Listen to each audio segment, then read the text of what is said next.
Welcome to Tru Heel Heat, the place where we use insider terms because we think we know what the fuck we're talking about, even though we don't. My name's Maxwell Jacob Friedman, and I'm better than you, and you know it.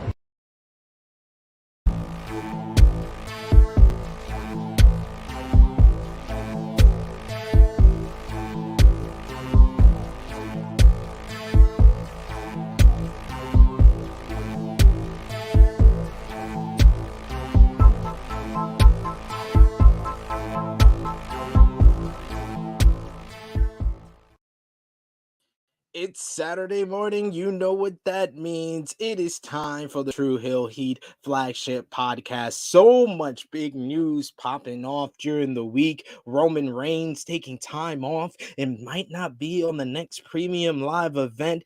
MJF, the person who opened our show here, possibly leaving AEW and frustrated with them. He's on his way to WWE in 2024. Kota Ibushi going to war, throwing shade all at New Japan Pro Wrestling. It is SP3. It is Miss Krssi Luv. And we got the big special guest, the man of 1,000 E's, Sat E Niangi. Let's go. Producer, hit the intro.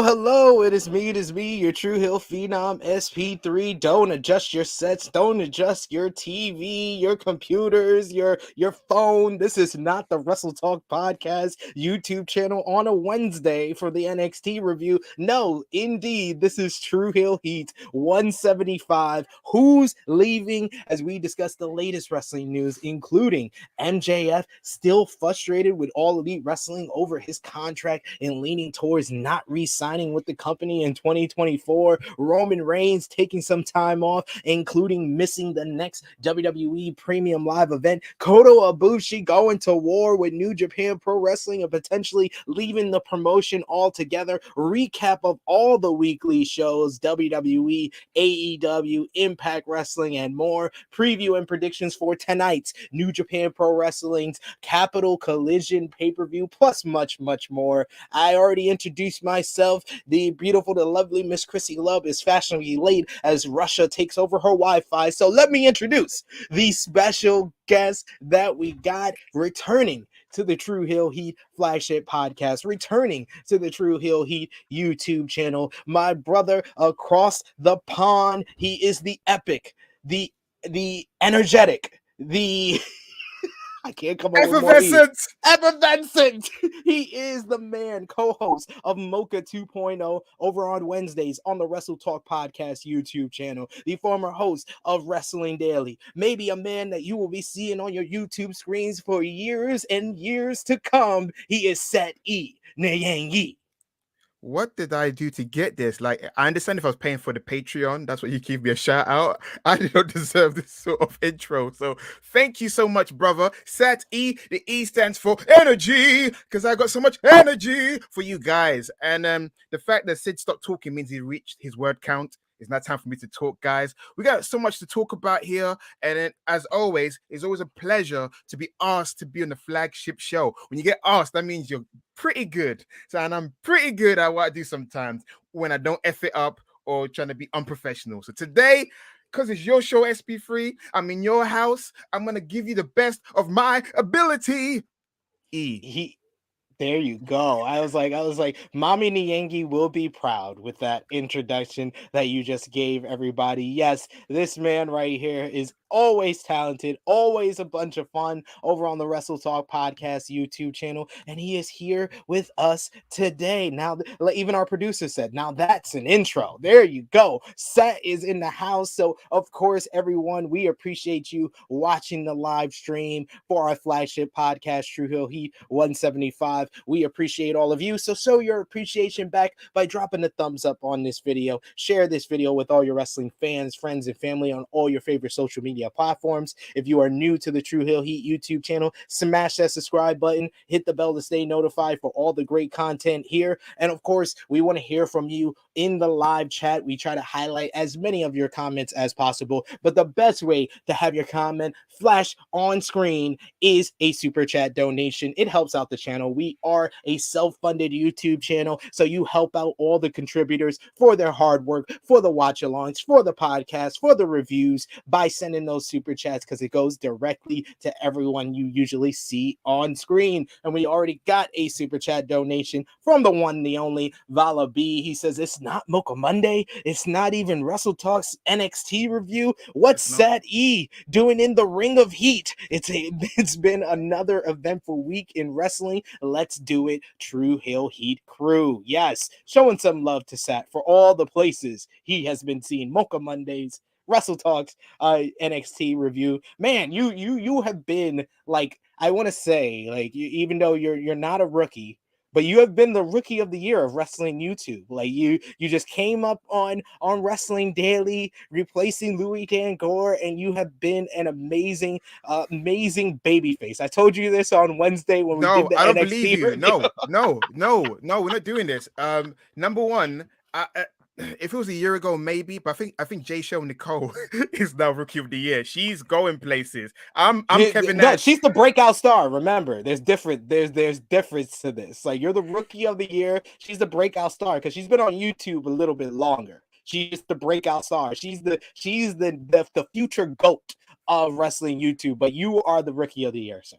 Yeah, but I got that Kevin Nash work ethic. I just do things when the time is right, the money is right. I am there. I don't hustle like you guys do. I've been honest with you. Like, I don't have a YouTube channel that talks about wrestling like you do here. I respect what you do. I love your team. I love your operations. A dream. Everybody works really hard. I appreciate you saying nice things about me. I'm always weirded out when people say nice things because I always have a chip on my shoulder. So it kind of defeats the purpose of me having a chip. If people recognize this, how good you are. But you're great yourself because SB3, I say that I came out of my show the most when I worked with you because I was in awe of working with, with AMAC, Alex McCarthy. So I felt like I had to be on my best behavior or match him in the professionalism level. But with you, I was like, I can let go and see what works, what doesn't work. Because sometimes you worry because people hate people having fun. I like having fun. I don't like to be miserable. And because wrestling's silly, it's people in the underwear. And I'm like, people in the underwear should be taking things seriously. I like having fun. And then I was able to start having fun with you. So that for me opened, you need a great dance partner. You helped that. You and AMAC, you both helped mold me. AMAC, I have to remember, don't go too far. With you, is like, oh, this is what I can do and have fun with. So thank you, SB3. You paved the way. Seeing you on YouTube and Wrestling Daily, it gave me hope that I can probably do this as well. So you are my big brother. I look up to you because that's why I have no ego. Despite the E does not stand for ego. Don't get it twisted. It doesn't stand for ego. I learned. Except if you bring up Tommaso Ciampa. I already told you it's the blue lines. It's the blue lines thing, man. Blue lives matter. That's the issue I had with Tommaso Ciampa. I thought he's a great wrestler, but when your belief does not match my own, it's same with Mark Calloway. I like the Undertaker. Then I find Mark Calloway is that guy, a good old boy. Ugh. But we're not talking about good old boys. We're talking about Kota Ibushi. Beef with some boys. Oh boy, we got a lot to get into. A couple of comments to highlight here. We got the Negro Buck Nick Jackson saying it's Saturday morning, and you know what that means. Tru Heel Heat is live, baby. We got Dress Delaney saying, "What's up, heels?" We got Frantic World who says, "What's up, Tru Heel Heat?" Set E and chat. We got a bunch of people in the live chat. See, Pastor Cody is here with us. He asked me early on this week. He was like, "I want to see Sat on Tru Heel Heat. How do I get the link?" I had to send him the link early. We got Andrew saying Sat E on Tru Heel Heat, going all Big E on the big Saturday morning on the Saturday show. Let's go. A lot of people excited to see Sat E. Annika's here in the live chat. We got the Blackamora saying Saturday. Yes. Sat on Saturday. Absolutely. You're going to see that for sure. How many people did I pay for this appearance? I feel like I paid a lot of people. Like, I'm going to be on today. Make me look good. So I paid everyone to come on the chat just to make me look good. I appreciate the love. I love the chat. I love you guys. Like, this is positivity. I am blessed to be doing this. I'm blessed to be doing this with SP3. Sid, you know, I love you so much. And I got to see you a few weeks ago. That was one of my highlight of the month. As you know, at the end of the month, next week, I got baby on the way. Yeah, baby girl. I don't really talk about this much. My daughter's coming next Thursday. I'm excited about that. I'm going to be a dad. You know, this is like this is like a baby, a part baby shower. It's a part baby shower, part Tru Heel Heat podcast. We even got some shade in the live chat by CM as per usual, saying Seth is better in capital letters than Louis. Poor Louis, come on, leave Louis alone. Louis not here to defend himself. Okay, but Louis got great social media engagement. My Twitter engagement is not like Louis, so I tweet great stuff. But then I see the response, which is hardly any. So I'm like, if the Twitter algorithm's got beef with me, because I feel like Sami Zayn, I feel like Twitter's got beef with me because I'm not controversial enough. Because I see people tweet things, but I don't respond negatively. I just watch and keep it moving because my life is so much more important than getting into fights with people I don't know. Because I grew up in East London. If someone talks smack to you, you smack him in the face in real life. So I don't do keyboard warrior stuff. So that's when I see people tweet stuff I don't like or agree with, I keep it moving. But yeah, he's got great Twitter and great engagement. Maybe I should start doing some hot takes, some bad takes. Maybe I'll get some wrestlers stirring the pot with me. Is that what I should be doing? Yeah, steer the pot like Louis does. He is great at that. I love this. Blackamora saying, not gonna lie, this is my favorite wrestling podcast, period. Oh, that is way. There's so much love going on in the live chat. Dion Chua saying Mocha Boys, Andrew saying triple threat SSS SP3 set E on Saturday. Yes. We also got some congrats for you. Congrats from Frantic World. Congrats from you, my boy Blue. Of course, we hear congrats. We got to bring in, we are some handsome mocha gentlemen, but we got to bring in the beautiful, the lovely Miss Krssi Luv joining us on the show. It's about time. Jesus. I was in the background, like waiting for like mad long. Hey, I was late. Okay. Late. Yeah, no one told you to be fashionably late. It was not my fault. Russia tried to mess with my Wi-Fi yet again. So I have to call. No one told you to be fashionably late, so you I had to give you the big entrance. I had to wait through all the congrats that we getting for Sad in the live chat. You're gonna be a dad. That's so amazing, girl dad. Get ready for all the parties and nail polish and all that stuff. That's gonna be fun for you. I'm down for 110%. If my daughter wants to try things, I'm always ready for it. Like, creative expression is what I'm about. E for expression. Let's go. Look at this. Look at people even trying to retweet that. They're trying to retweet you. They're trying to show you that Twitter love. Of course, remember, guys, hit that subscribe if you are not already. This is just 1/10 of the content we put on here daily on the Tru Heel Heat YouTube channel. Of course, Negro Buck got to show you some love. Somebody say, hey, we want some Krssi. Hey, we want some Krssi. Everybody. Look at that. Look at that. Get him, Zach. Hey. Put him up. I could go all day doing this. I can't wait to meet you in person. Oh, it's going to be so much fun. Yes. Oh, yes. The day that happens, guys. Oh, Sid will tell you, man. I'm like King Kong. I'll just come in. I was like, oh my God, you're large and in charge, sir. And Annika also showing some love for Miss Krssi Luv, saying Mrs. Krssi, the brown sugar in our mocha latte. Yes, we had to throw in some brown sugar in the mocha latte, but also all that love in the live chat. We got to show to all of y'all with our Tru Heel roll call, our Tru Heel Trinity over on our Tru Heels group page on Facebook. Coming in at number 3 is Jermaine Packman. Coming in at number 2 is our Gino Bismo, and number 1, as per usual, the Negro Buck, Nick Jackson, and of course our Patreon backers, Vala B, who's already sent the super chat. We appreciate the love. Alan Weinstein, the Negro Buck, Alex McCarthy, Professor Chris, Austin K, Slam and Sammy Joe, you my boy Blue, Yachty, Robert, Steve Salvage, Antoine Rutledge, 5th Generation Carney, Beat Boop, DJ Eric, Ladarius Brown, and Kim Cottingham. We appreciate all of you for your support daily. And of course, once What again, a name, Ladarius Brown. Wow. Ladarius. Right? Isn't yes. that like that is a name right there? That's an American name, unmistakably. Right. You're right.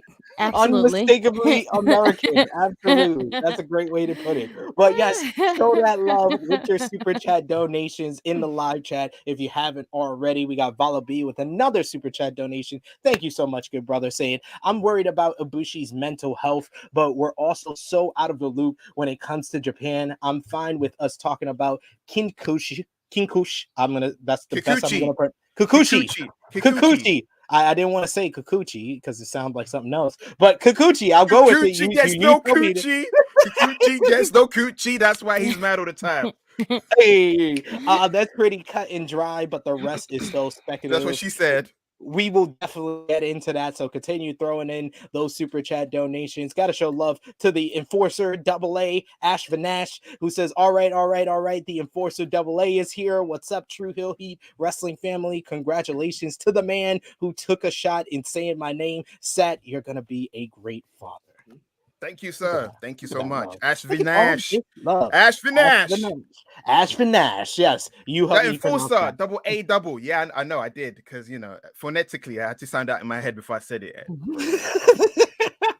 But keep showing that love in the live chat. Super chat donations are encouraged and appreciated. But let's get into our top news because there's a lot to unpack. First, we're going to start with Maxwell Jacob Friedman, better known as MJF. He is frustrated with AEW over his contract and leaning towards not re-signing in 2024 and potentially going to WWE. There is still some tension between MJF and AEW regarding the former's contract, according to a new report. As you may recall, it was reported in late March that MJF had frustrations with his AEW contract, while Tony Khan was particularly frustrated with an interview the star gave with Ariel Helwani without informing All Elite Wrestling. The two discussed this issue, and it was supposed to be resolved, but Fightful Select reports that MJF remains on edge regarding his deal.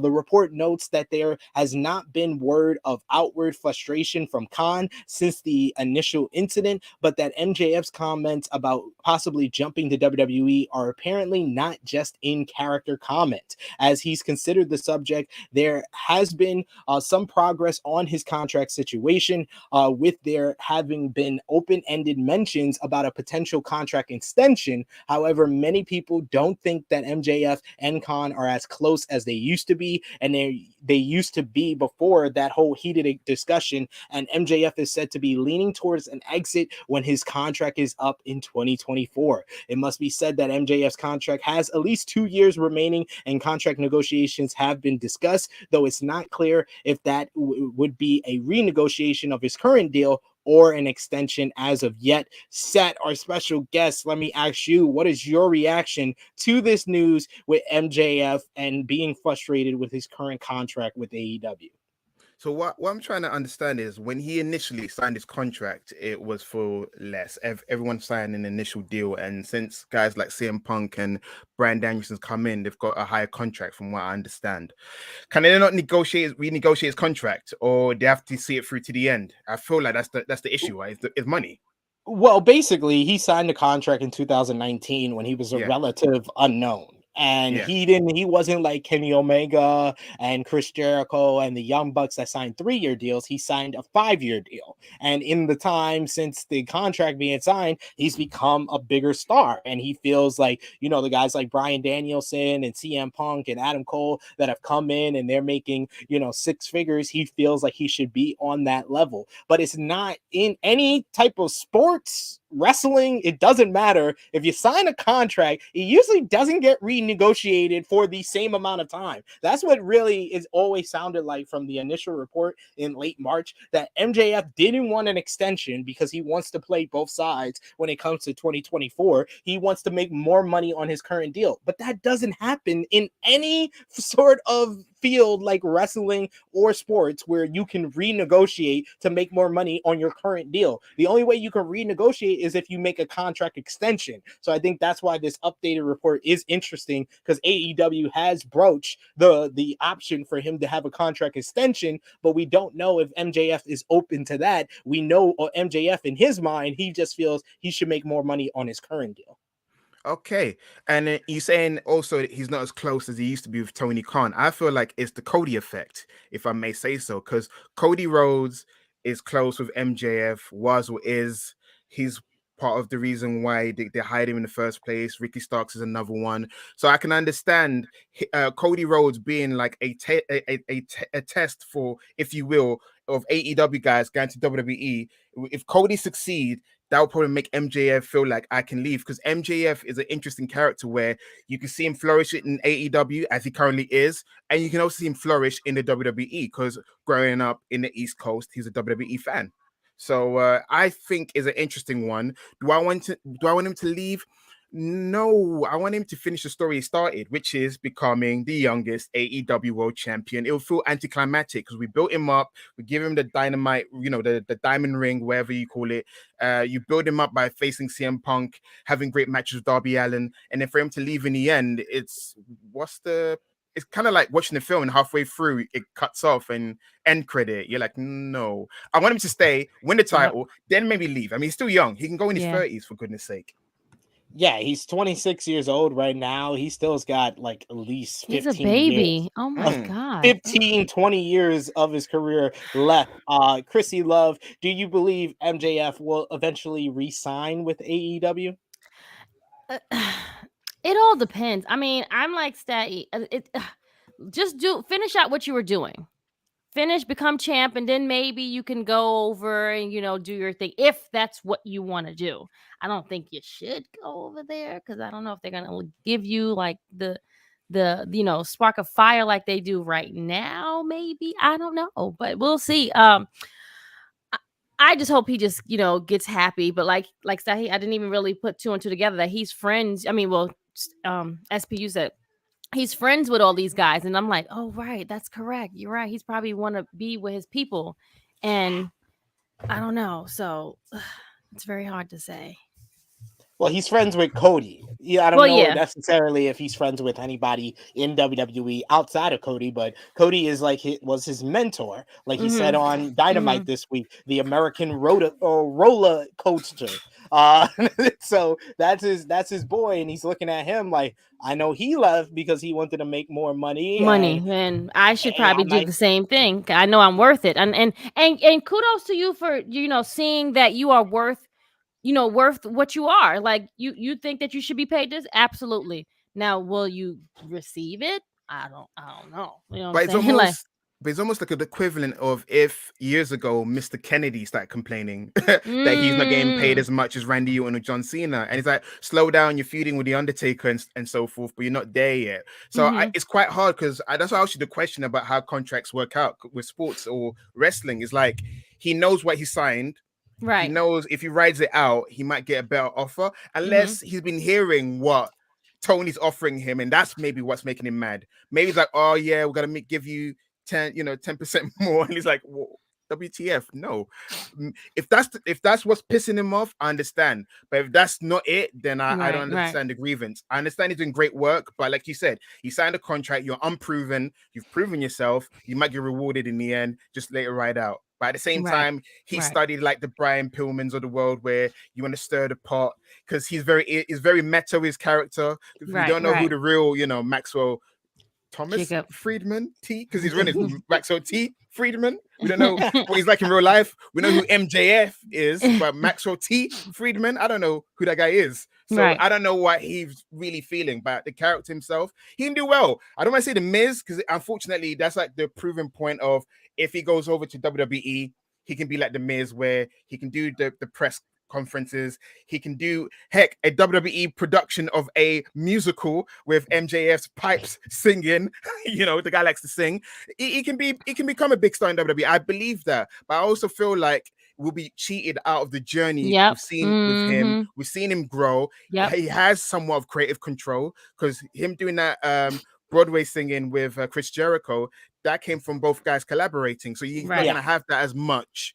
Maybe in the beginning, because Vince is like that. He'll blow smoke up your ass. He goes, "Yes, do whatever you want." And as soon as he says something to someone backstage, or as soon as he doesn't shake Booker T's hand or something, they may bury him. We're gonna get this guy out of here. Yep. Really good suggestion here by E-Vampire saying MJF version of the Summer of Punk, perhaps. He wins the title a month before his contract expires, a race to get the title away from him, or getting enough money via Patreon or PayPal. Like, I would dig that, though. If they did like a Summer of Punk type storyline, I would like to see him win the title before 2024. But if they built it up and he's still champion when his contract is set to expire, that would be an interesting way to kind of make their own version of the Summer of Punk. I wouldn't mind it. What about y'all? But my question is like, there's currently turbulence amongst Tony Khan and MJF. So should you put the title? Should you? Because people make fun of Vince McMahon for putting the title on Bret Hart when he knew Bret Hart was leaving. I mean, it's easy to make fun of someone. It's easy to make fun of someone like, "Haha, you idiot! Why'd you give him the belt if he was leaving?" Right. This guy saying, I might be going to WCW. I mean, WWE. Should I? Right? Should I or shouldn't I? Yeah, because Tony Khan, unfortunately, he's in that weird space that Vince doesn't have. Vince doesn't care about fans. He would give you what he wants. You boo and you still pay. Tony Khan's idea for the people. So if he doesn't give MJF the title, there'll be fans booing that. Boo. We know that Hangman Page meant to lose to either Punk, or Punk's meant to lose to MJF, wherever the order they're going to do it. He has to see it through because he's on fan service mode. He's still in the goodwill stage. 3-year-old company. He can't F up. Warner Media, they're bipolar. They change bosses every month, every year. New business arrangements. So he's under. It's so true. You're absolutely right.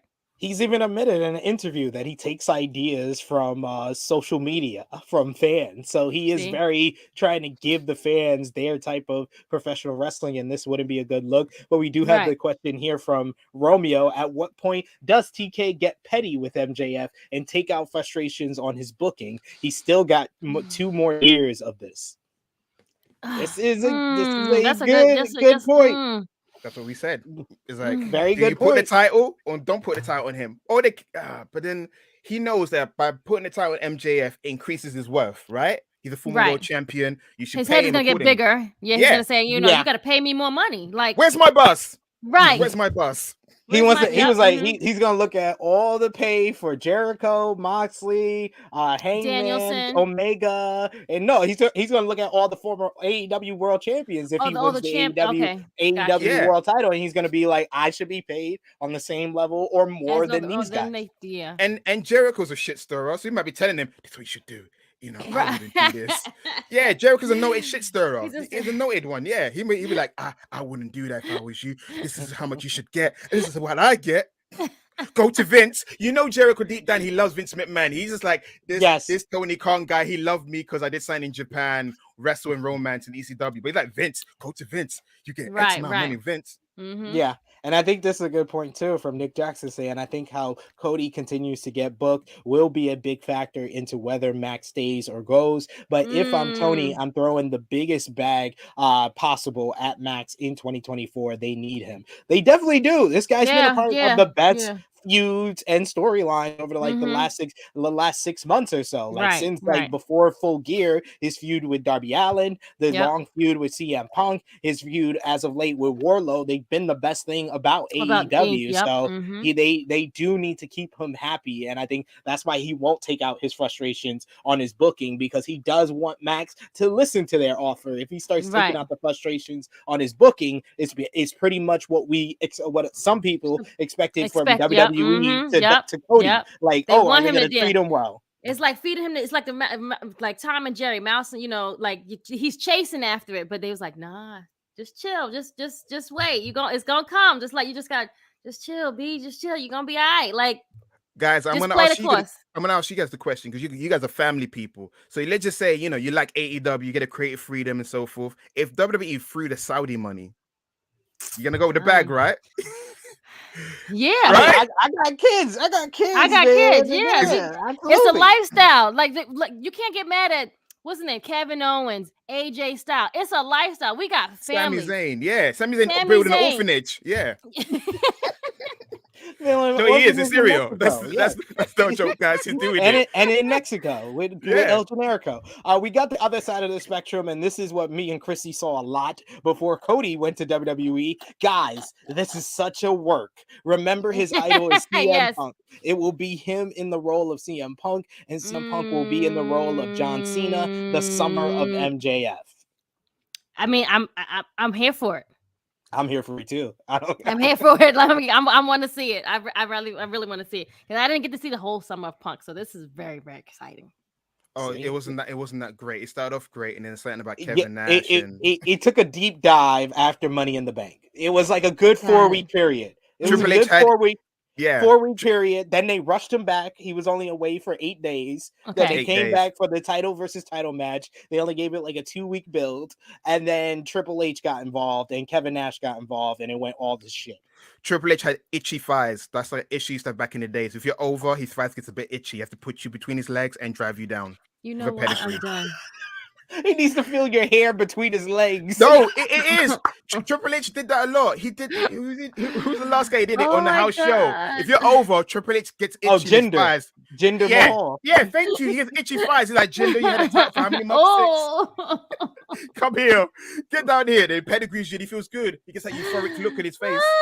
You got the more skepticism in the chat from Bill's Mafia STF. He says if VKM wakes up on the wrong side of the bed one TV morning and he passes by MJF in the hall and sees how small he is, MJF could be chasing the 24/7 title that day. Oh god. That's not true. MJF has a 6'10" charisma that will trump any. Yeah, the 6 foot. He does.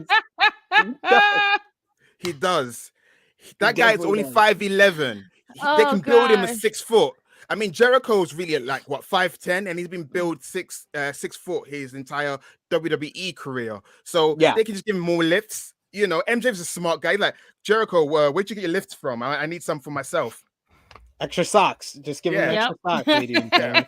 Black Amora saying, love that Summer of Punk idea. I think he should actually defend the title in other organizations too if he goes ahead with that. And that's the difference between the AEW doing the Summer of Punk and WWE Summer of Punk. They can do what WWE didn't do. That's what everybody wanted WWE to do, is have CM Punk defend the title in other companies, but he came back in 8 days. So Annika says, I want an MJF bidding tour. Just have him pop up over different promotions over the course of the summer of 2024. I think 2023 would be the smart move to do that, because 2024, that I think his contract expires early in 2024. So yeah, Early, like January, February. Yes. Okay. Because he signed beginning of the year. He signed in the beginning of 2019. And then Got Ninja Mortis, happy to see Sat here saying, holy shit, is that Shooter Sat from midweek Mocha blessing us on Saturday? Bless. Hashtag Hook. We will get to some Hook on this show. But one last question about MJF for the both of you. Who would be your top dream matches for MJF in WWE? Sat? Ooh. That was on the spot. You know what? Yes. Roman Reigns, just so I can get those promos between Paul Heyman and MJF. It's easy to go there. Wow. That's my first one. There may be sleeper ones in terms of like, let me think. I'll think of another one. I'm gonna let Krssi say her piece. I can think of another one, but I'm gonna go Roman Reigns. That's the easy one to go with. Gosh, who's the other one? See, WWE don't have that much hot prospects. I go with Kevin Owens. I say Kevin Owens or Seth Rollins. The promos are gonna be crazy. Yes. The back and forth between the two. Yes. It's unstoppable. Yes, I totally agree there. That Roman is not a bad one choice. That's a good choice too with Paul Heyman. I mean, I don't think you get a bad one. I mean, like you said, it's not much to really choose from. There's no. I'm blanking on names. The ones we have named so far are really, really good. But Hell, Miz wouldn't even be that bad. Yeah, Miz too, but it depends on where they how they book him Miz. Right, that part, because you can't really take Miz seriously right now at the moment. But between the promos, Miz got it in him. He can deliver. That's the thing. Miz does a thing where he does great promos and then he loses a 2-minute match after he made you believe, after he reminds you why he's awesome. You're like, yeah, I'm ready. Then he loses in 2 minutes. And you're like, oh, this is why we make fun of the Miz now. Exactly, pretty much. Romeo throwing in a couple, kind of echoing what we were saying. MJF Roman, MJF Miz, MJF Cody, and who would have thought after Revolution 2020 that that MJF and Cody's next match could potentially be in WWE? Right.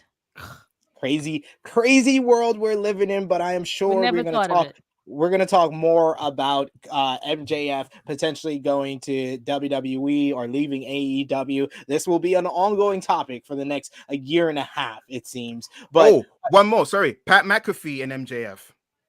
That's actually a baby face that can, because all the people we named are heels, and I don't know, WWE doesn't directly do heel versus heel. That's the first baby face. I was thinking about Roman when he's a face again. I mean, Roman's gonna be a face again by the time MJF is free. But you said with Paul Heyman and his, I don't think Paul Heyman's gonna be his manager when he's a baby face. Oh, unless Paul Heyman turns on Roman Reigns in that match. No, that's what's gonna happen. That's what I'm saying. We're not gonna get the MJF we're not. Paul Heyman if Roman turns babyface. But speaking of Roman Reigns, great segue there. Roman Reigns has signed a new deal with WWE and will be taking off the next premium live event, Hell in a Cell. It seems Roman Reigns made some interesting comments while addressing the fans at WWE's live event on last weekend in Trenton, New Jersey. Reigns gave a speech during the live event in which he said that he didn't know if he'd be back there again because he's starting into a new phase of his career. He said, and I quote, "I've been around for a minute. Me and the Shield, we started in 2012 and we've been running this business for almost a decade, and it's been very fortunate, buddy. We were in Uniondale last night and now we made our trail back here, and now we head to Providence for 5 hours. Man, I can't tell you that this can be a grueling schedule.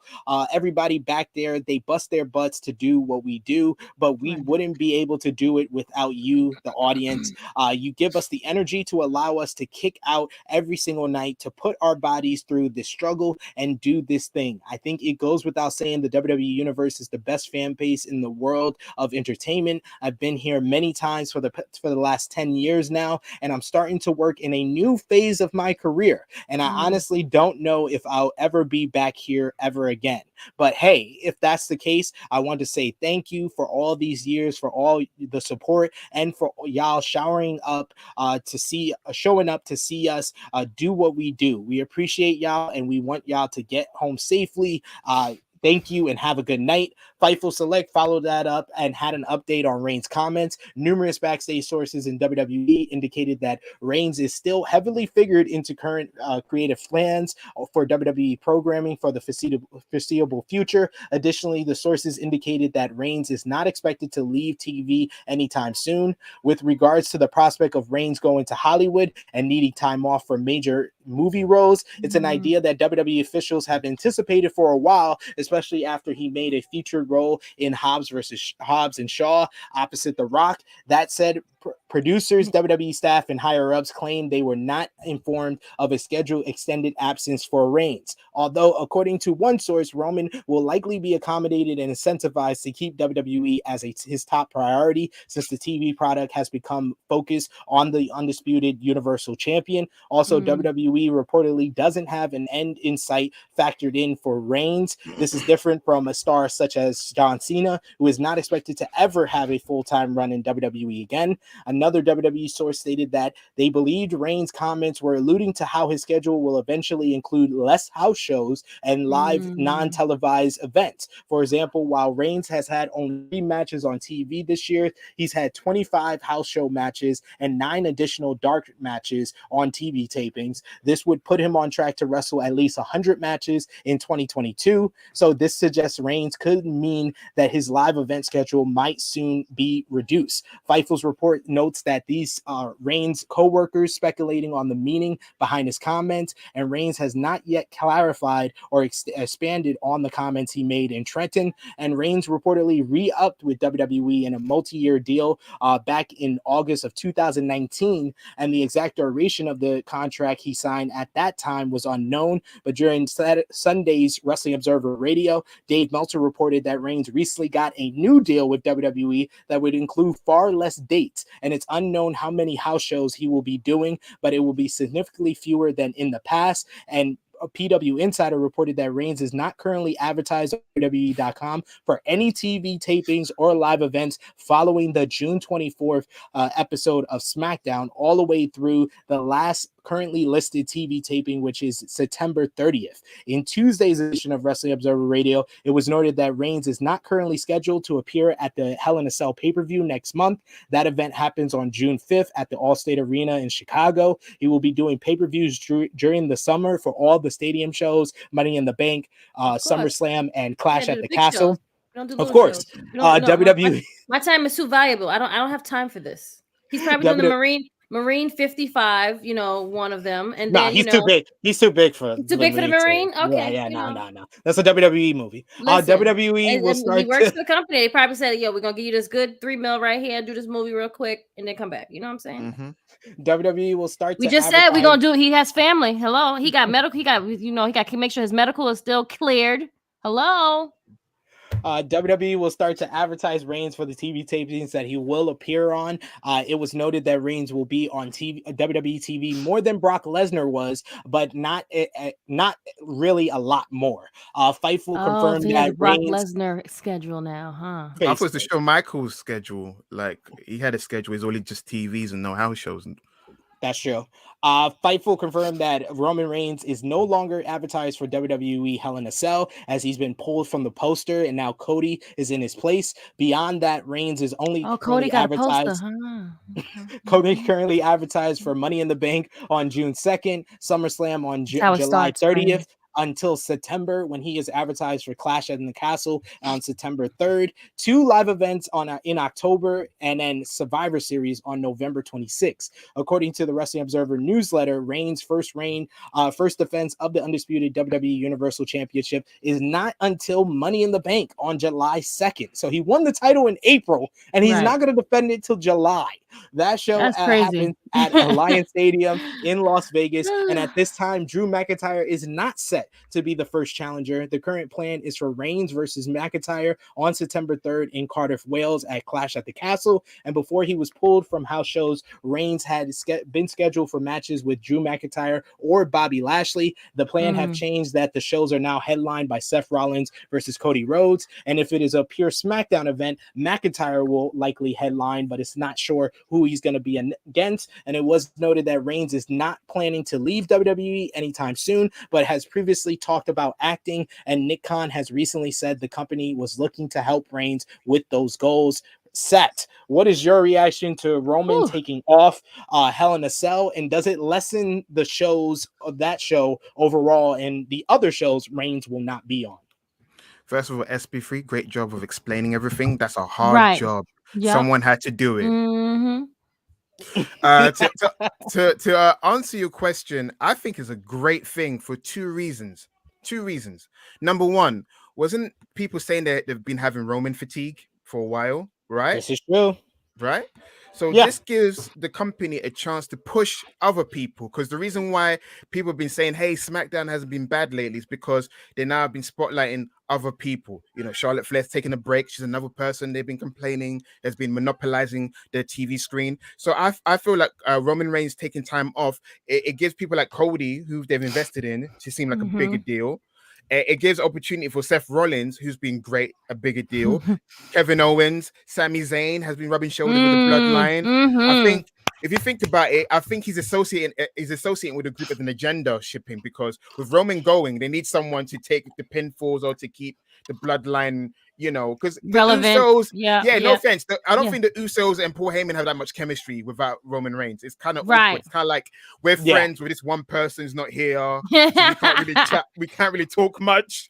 So Sammy will fill in the void, and he fill in the vibe, and he'll keep it going. So I feel like that's why you got Sammy there. So I think that's great for that reason. Number two, growing up in the 90s, the WWE title was not defended every month. That's because there wasn't monthly pay-per-views. True.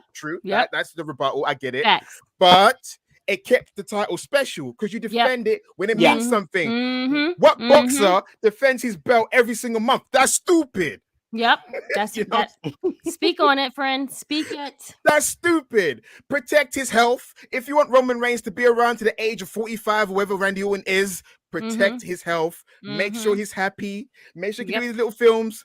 Make sure he can come back in great tip-top condition. So yeah, I think it's a great thing. It means all the wrestlers get to rise and be built up and see who can hang and not hang. And I'm talking about Gable Steveson, lack of charisma. Build one and let's see if you're the future.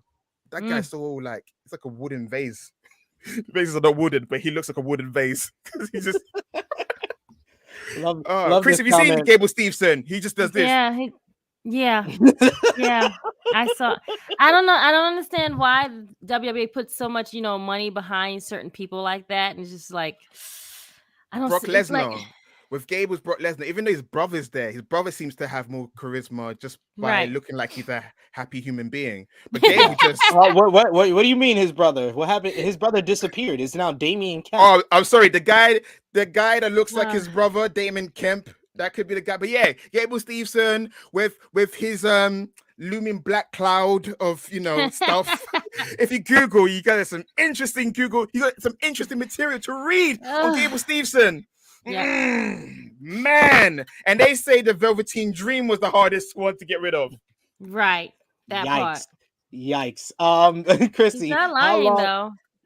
How long do you see Roman Reigns staying with WWE? Because the option to start acting and going into Hollywood, it hasn't been just teased by Roman himself. The Rock has said it, Nick Khan has said it, even Randy Orton has said that he'll still be with WWE when Roman is off in Hollywood. How long do you see Roman staying with the company?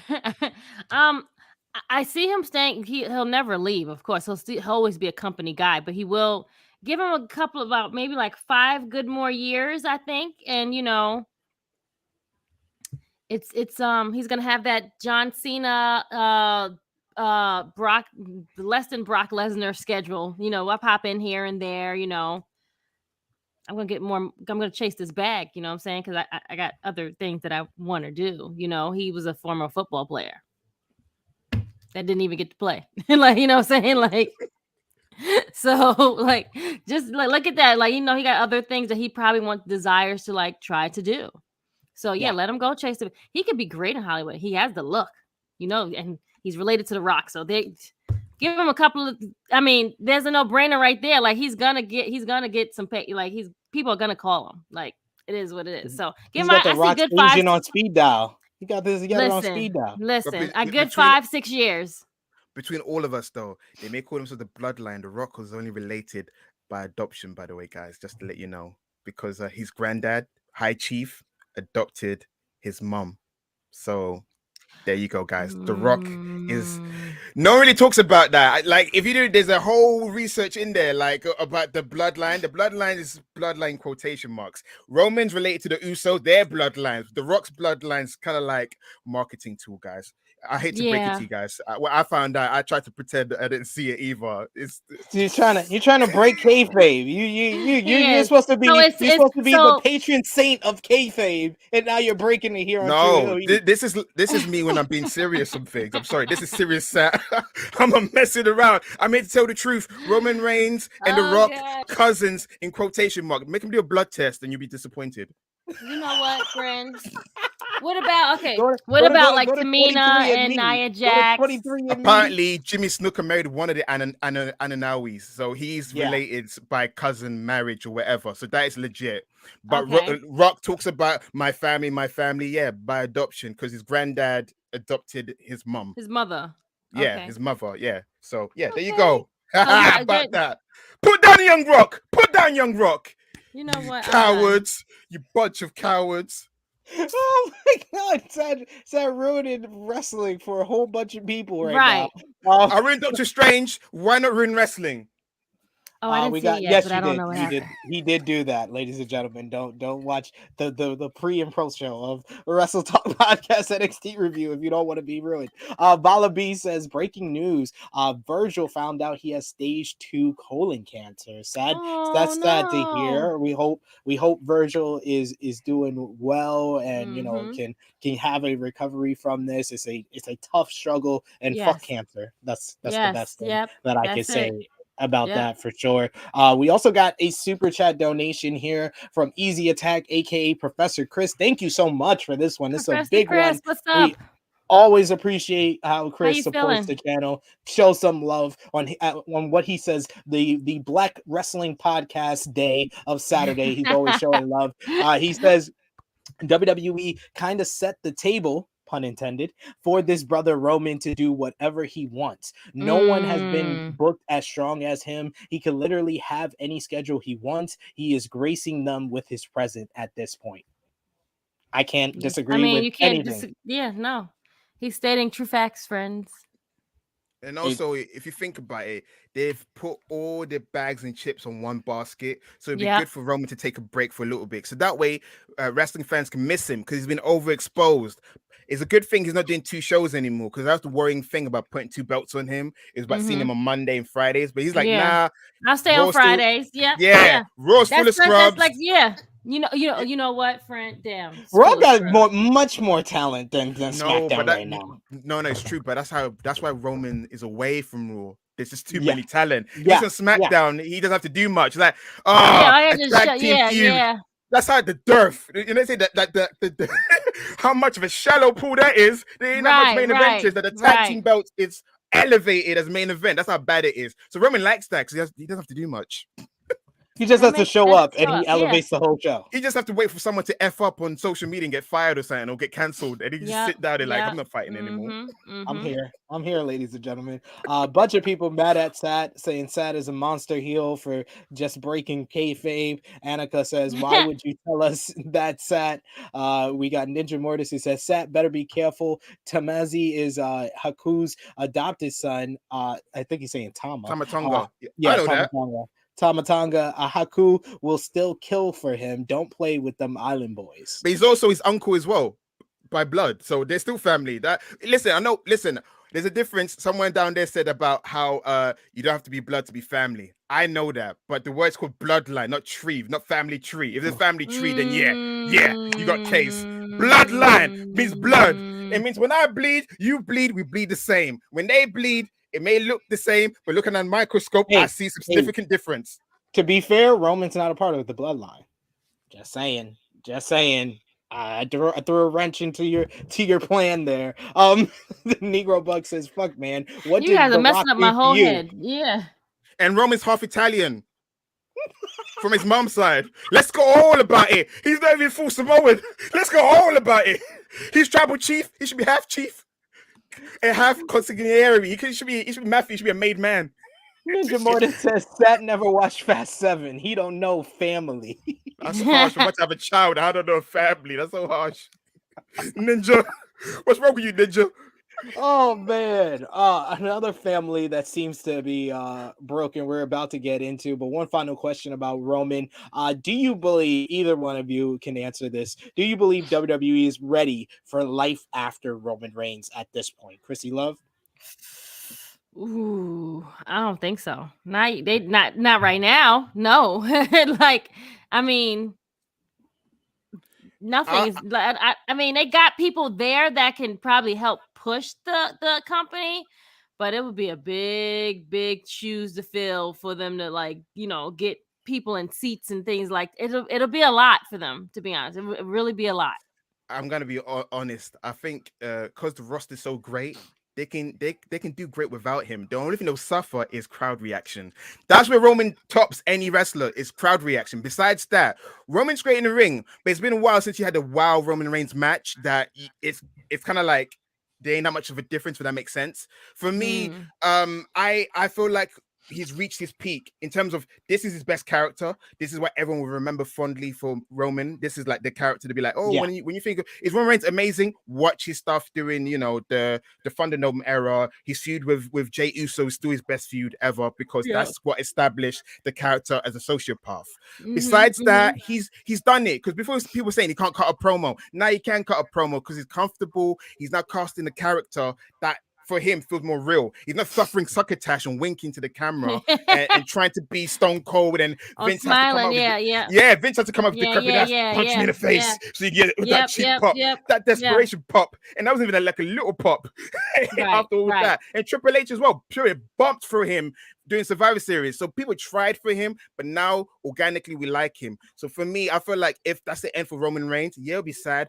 But I feel like because they put so much on him, there's other guys doing well as well. I feel like WWE, if the booking that's the issue, not the wrestlers, they can easily, like, if they figure out that Seth Rollins' current character works well as a anti-heel, or Anti-hero. That's it, as an anti-hero. I know in my head that's like something went wrong there. I got so yeah, as an anti-hero, he can do well.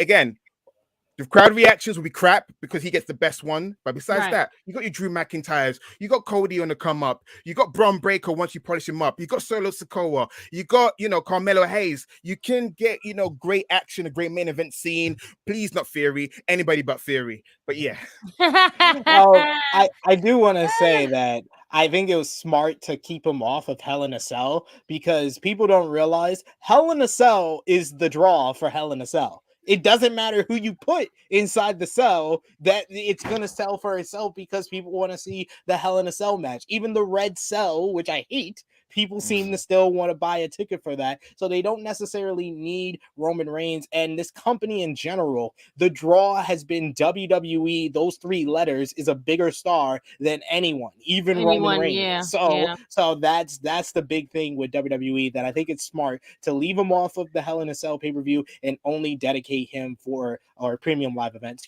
and only dedicate him for those stadium shows, because that's what they really want to draw. Yeah. They want people to buy a ticket to see, see people like him there. So hopefully you have more Hell in a Cell matches on the pay-per-view of Hell in a Cell, because last year I think we got one.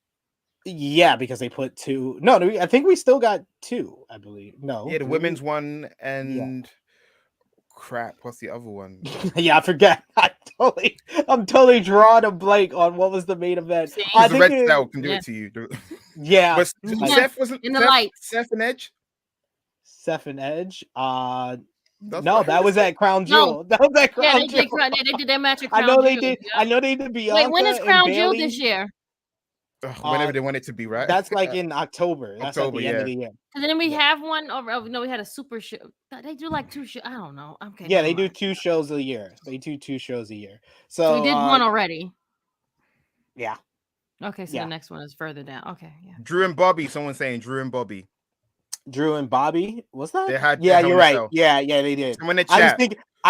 Yeah, thank you for that, Queen Mo and Annika. Yeah, I totally blanked on that because I did remember that Bobby Lashley also had a Hell in a Cell the next night against Xavier Woods. So I was like, did he have one at the pay-per-view? Like, I wasn't sure there. Thank you, everyone. Yes, we know it was Drew and Bobby now. We appreciate that. But yeah, keep those comments going in the live chat. Of course, super chat donations is the best way. If you want your comment read on screen, make sure we read it. Super chat donation, any dollar amount, we will read it out on screen. If you want your answer, if you have a question or you have a comment that you want read on screen, that's the way to do it. But we got to move on to our third top news story. It's been a while since we had this many top news, but we got to talk about Kota Ibushi going to war with New Japan Pro Wrestling.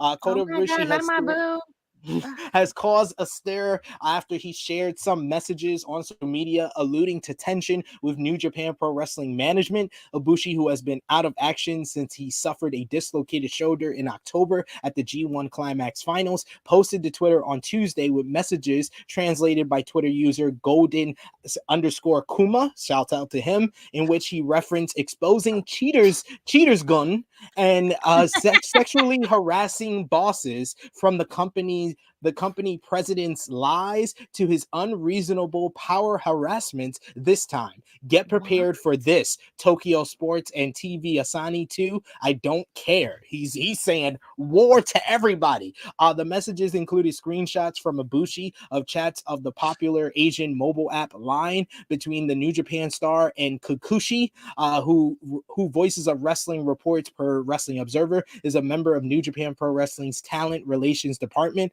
According to the report, Kikuchi threatened to end Ibushi's contract after he made appearances at a recent Just Tap Out show that Kikuchi did not approve of. Ibushi also reportedly told New Japan Pro Wrestling that he was ready for the New Japan Cup and was scheduled to win the tournament, but was pulled by Kikuchi due to the advice of a doctor over a minor concern. So the timeline is very muddled, but this is how it apparently goes. After Ibushi dislocated his shoulder in the finals of the G1, he decides not to go with an operation as he did once before, but instead to take the longer time off in order to fully heal. Then in February, he gets announced as a participant in the New Japan Cup, even though days prior, he actually did not say that he was ready to go. He spoke about still feeling a lot of pain in his shoulder and only being at 40%. Ibushi seemingly in reply to this announcement tweets, I see. New Japan Pro Wrestling retracts the announcement and tweets that after speaking to Ibushi and his doctors, he won't be appearing in the New Japan Cup anymore. Days later, he tweets that he is sorry, but there have been so many things since last year he wants to say but can't, and that he never intended for anything like this to happen. He also strangely adds, your only friend is yourself at the end. Wow. Around March 5th, he is also seen at the Just Top Out show, which is Taka Michinoku's promotion, which creates... I'm sorry. Which creates quite the buzz. The speculation at the time was that the appearance had caused him to be reprimanded by New Japan Pro Wrestling's office, and thus some of the following tweets. In one of these, he apparently voiced disappointment or grief about how a certain place was run. A day later, he replies to a tweet from Taishi, a quote retweet of Ibushi's tweet about the disappointment. While mostly playful, this is a snide, cutting undertone as though both parties know exactly what's going on. Not long after, on March 16th, he tweets about what appears to be on the surface Great-O-Khan, who had made kayfabe backstage comments about Ibushi at a recent New Japan show.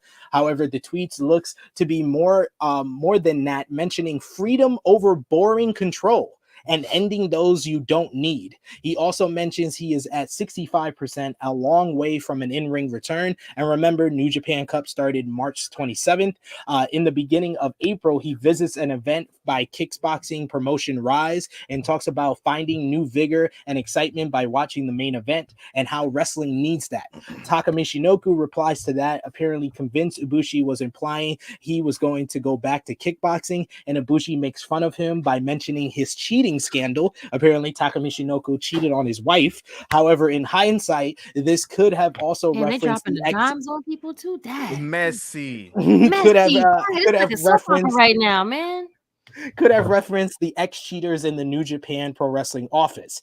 On April 4th, he tweets again about cutting out a person or persons you don't need and sticking with those who can do anything. Like before, in hindsight, this might not actually be about himself, but a sort of sarcastic role play as the company. On the 14th, he records the latest episode of his podcast. I only bring this up because the podcast is New Japan Pro Wrestling controlled, down to the fact that they have an extra goon on the show aside from Ibushi and Murato to make sure he stays in line. And then in May, that's when all hell breaks loose. There's a lot of stuff here, but I'll try to break it down as best as I can. First, he makes allusions to leaving. He makes allusions to leaving / quitting, saying that he doesn't want to live in such an absurd place, and as an unreasonable, harsh to the employer's place. He says, and I quote, "I'll expose the ex-cheater brigade Gun, as in Suzuki Gun, but maybe unrelated, already returned, and the sexual harassing bosses and the absurd power play stemming from the long of the company. Roll up your sleeves, Tokyo Sports, Asante, to I don't care." He's coming for everybody, apparently. Aside from replies and tweets, Ibushi posts 2 screenshots of conversations between him and the New Japan Pro Wrestling superior, Kikuchi.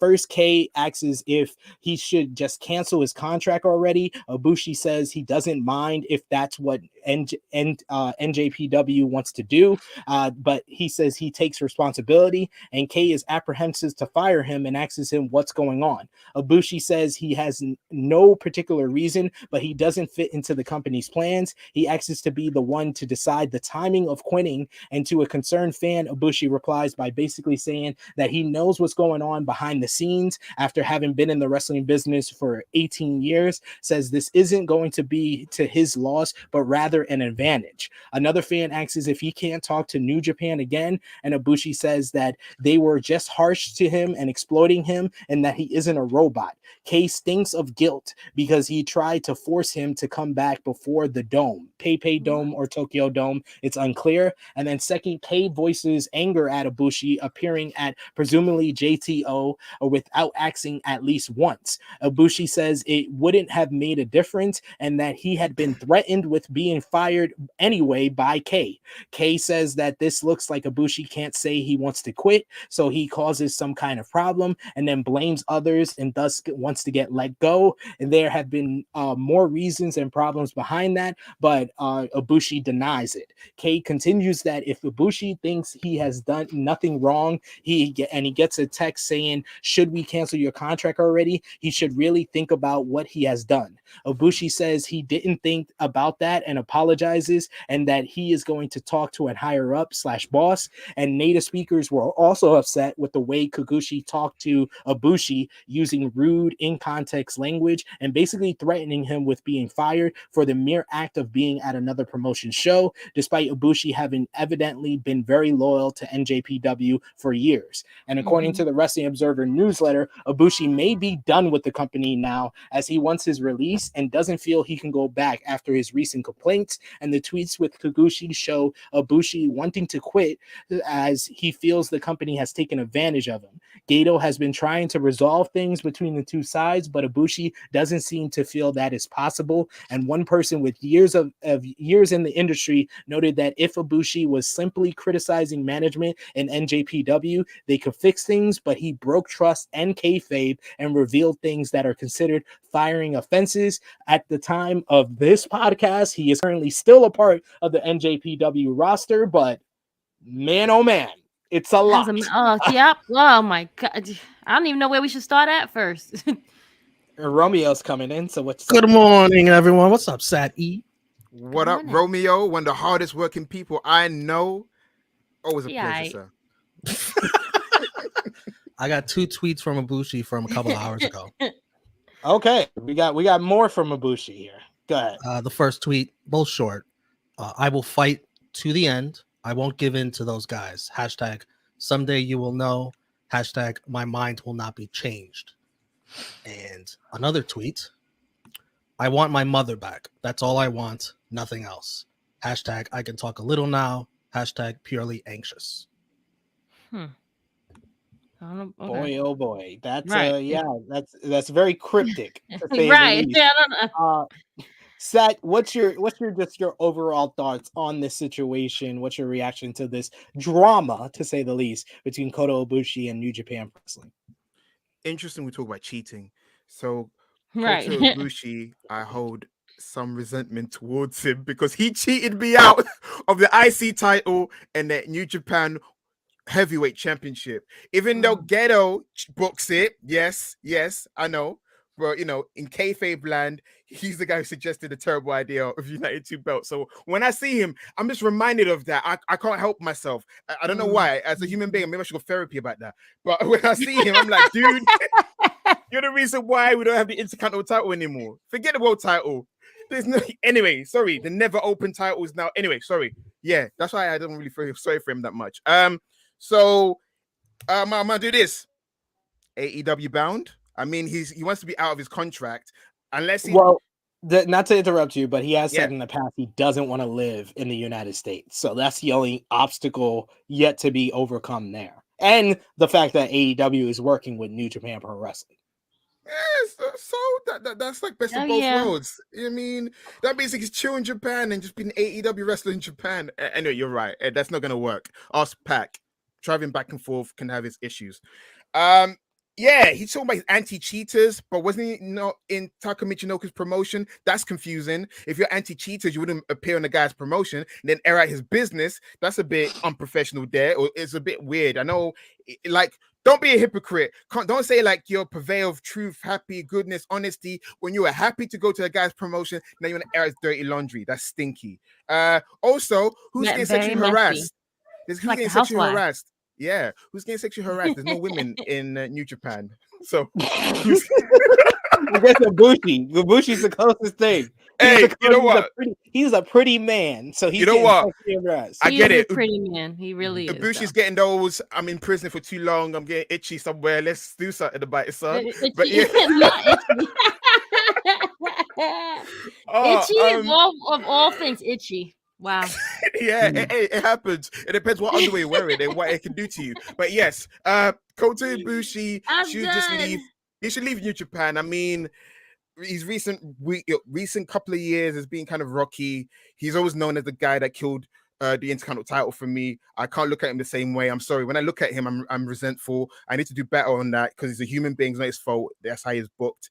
AEW is what I said, but you say that AEW is not a thing. Old Japan, maybe. You know, no one likes to book old people. They're kind of weird at the moment. Yeah, back to DDT. They got a relationship with AEW. There you go, guys. Yeah. It's a mess. We don't know much. It's very cryptic. It seems personal. I feel like we shouldn't be weighing in because it's got nothing to do with us. The guy just tweeting things that we shouldn't be looking at. But he's out here just saying scorch earth. I'm saying I'm dropping a dime on everybody. Dropping a dime out here in the street. Ain't nobody loyal. There's no loyalty. So you gotta, do what you gotta do. I'm gonna be honest. This screams first world problems. So my opinion is I don't give a shit. Where? Leave. Gosh, just leave. There's other companies. I'm being honest. I'm not gonna tiptoe around it. That's first world problems. There's more bigger things to care about. I got a baby next week to care about. I don't care about Kota Ibushi's problem. If he gets sexually harassed, leave. If they're not bringing you back, leave. Wow. Just let him leave. That sounds like too much issues. He may have a reason. Good for him, but just get out. That's my answer. Get out, like the film. Get out. It's Kagushi staring the T. Yes, exactly. I don't care. It's too whiny for me. It's like do something or leave. After bitching and complaining, don't stay there. Leave. My guy. Just leave. Go surfing with Nakamura. Show you. Go to the UK. Oh, I mean United States. It's not that bad sometimes because he's complaining. It's like, how's it gonna end? Two sides that sit down with mediation. Kikuchi has to apologize. If Kikuchi's a waste man, get rid of him too. All of them. I don't care. Actually, I'm being honest, but I just don't care about these people and their problem, right? Everybody's like, Blackamore is like, that's the heel turn of the year stat. And yes, Frantic World, yes, Ibushi wants all the smoke. Indeed. Miss Krssi Luv, do you believe that these two sides can come to any sort of resolution now hearing about this situation? I don't know. I think the bridges have been burned. I think that everyone should just part their ways and just go, just stay. It sounds so messy. I feel like I'm watching like one of the episodes of The Housewives. And like, someone said some beef and then like they can't never get past this because they're that petty and they don't want to forgive them, things like that. And that's what the story sounds like, a telenovela. Oh my God, this is like, where's my popcorn? This is so messy. Like, what is happening over in Japan? Also, I don't think it's that deep. I feel like right. Wrestling's had worse things. Unless Kikuchi murdered someone or Kota Ibushi murdered someone, they can get over this. I mean, look at Ali wanted to be out of his contract, like it happens. Just give him a few more months to heal from his shoulder injury. Just let him. He didn't want the surgery. He just wanted to like relax and chill and be 100%. You called me back and I told you I was not ready. That's like chill the hell out. Like give me some time. Yeah. To be honest, I think he'll be healed. I feel like he's gonna tweet something that's gonna be ridiculous and philosophical about how time heals all wounds and them ones. So don't worry, guys. They're raising our blood pressure for no reason. It's gonna be okay. And if it's not, he's gonna do okay. He's Kota Ibushi. There's nothing to cry about. In his early 40s. That's like early 20s in Japan. It just hit me. It was like a light bulb just went off. Or next week we will start as the Kota verse turns. You know what? We will take Wow. we will take But the you as can't the put Cody- like regular music. You gotta put like something like some K-pop or something. I don't know. we gotta put either K-pop or something with like strings to it, some Japanese Yeah. music in the Yep. background. Or some Yep. J-pop, guys. J-pop. As the Kota verse turns, and yes, I agree with Ace Shock. This is wild, and that is an understatement with Ibushi and New Japan right Yep. now. So Mhm. yeah, I think that this is just the start of us talking about this subject. So we'll talk more about it probably next week or the week after. But we got to get to what we missed during the week. What we missed, of course, you had last Sunday WrestleMania Backlash with Roman Reigns and the Usos defeating Drew McIntyre and RK Bro in a great 6-man tag team main event. You also had Rowdy Ronda Rousey beat Here we Charlotte go. Flair Ronda in a Rousey. tremendous I Quit match to win the SmackDown Women's Championship, finally winning the title. You had Cody Rhodes defeat Seth Rollins in another fantastic clash between those two men in the opener to the show.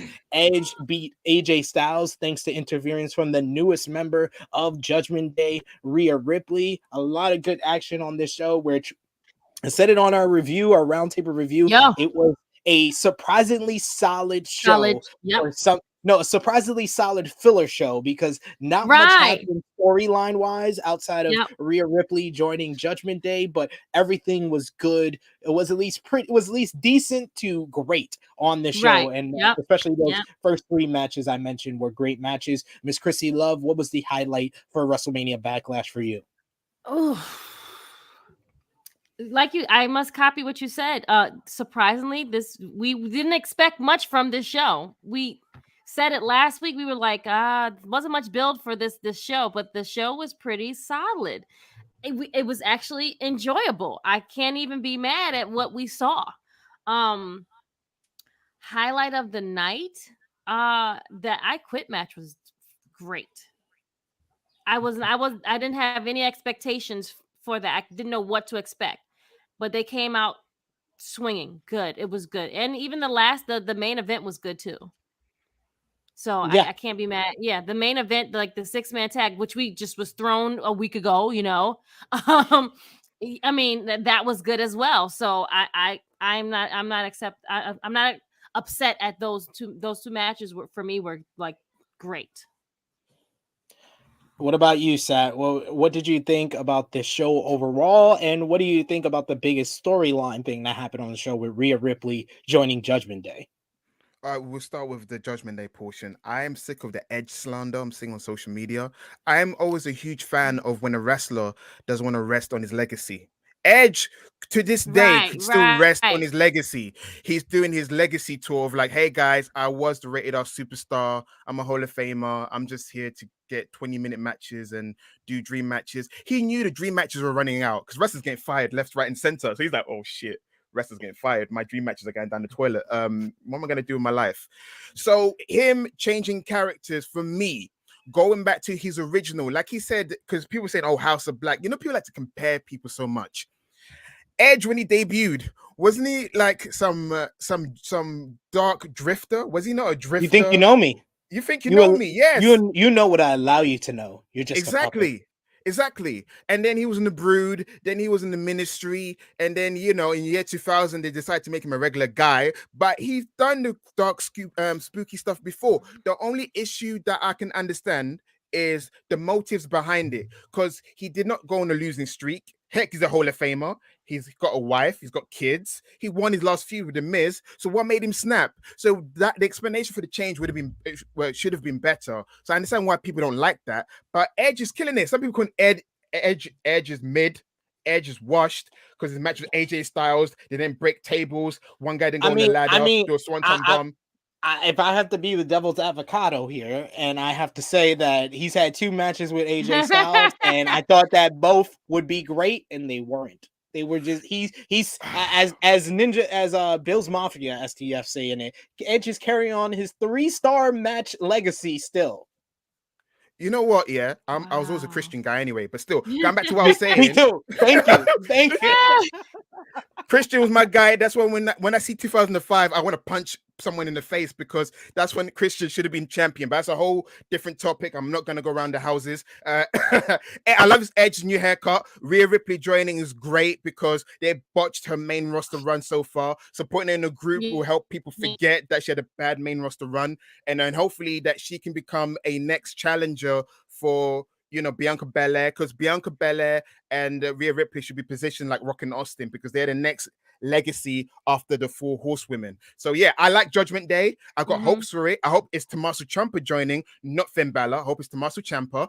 And yeah, I went in on our roundtable review and I was like, all the people that thought that was saying Finn Balor should turn heel, y'all are stupid and short-sighted. No, like I get no.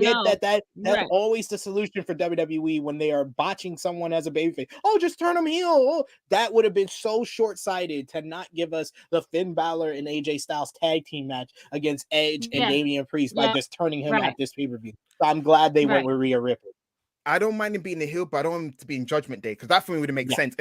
You know, the demon can join Judgment Day. You know, like he does have spookiness in him too. But I'm with you guys. It's not Finn, the same. Yeah, it's not the same. Finn Balor is needed on the babyface side, and also Edge is trying to elevate youngish people. The younger guys. Damien. Yeah. Rhea Ripley is the only youngest. You see that? Rhea's young. Damian Priest, another year to go? He'll be 40, yeah. He'll be 40 Tommaso Ciampa is still, 36. He's still young. He doesn't look it, but he's still young. That's WWE young. Yeah. So what's wrong with what Edge is doing? Edge decided, I'm gonna revamp myself and help these struggling people.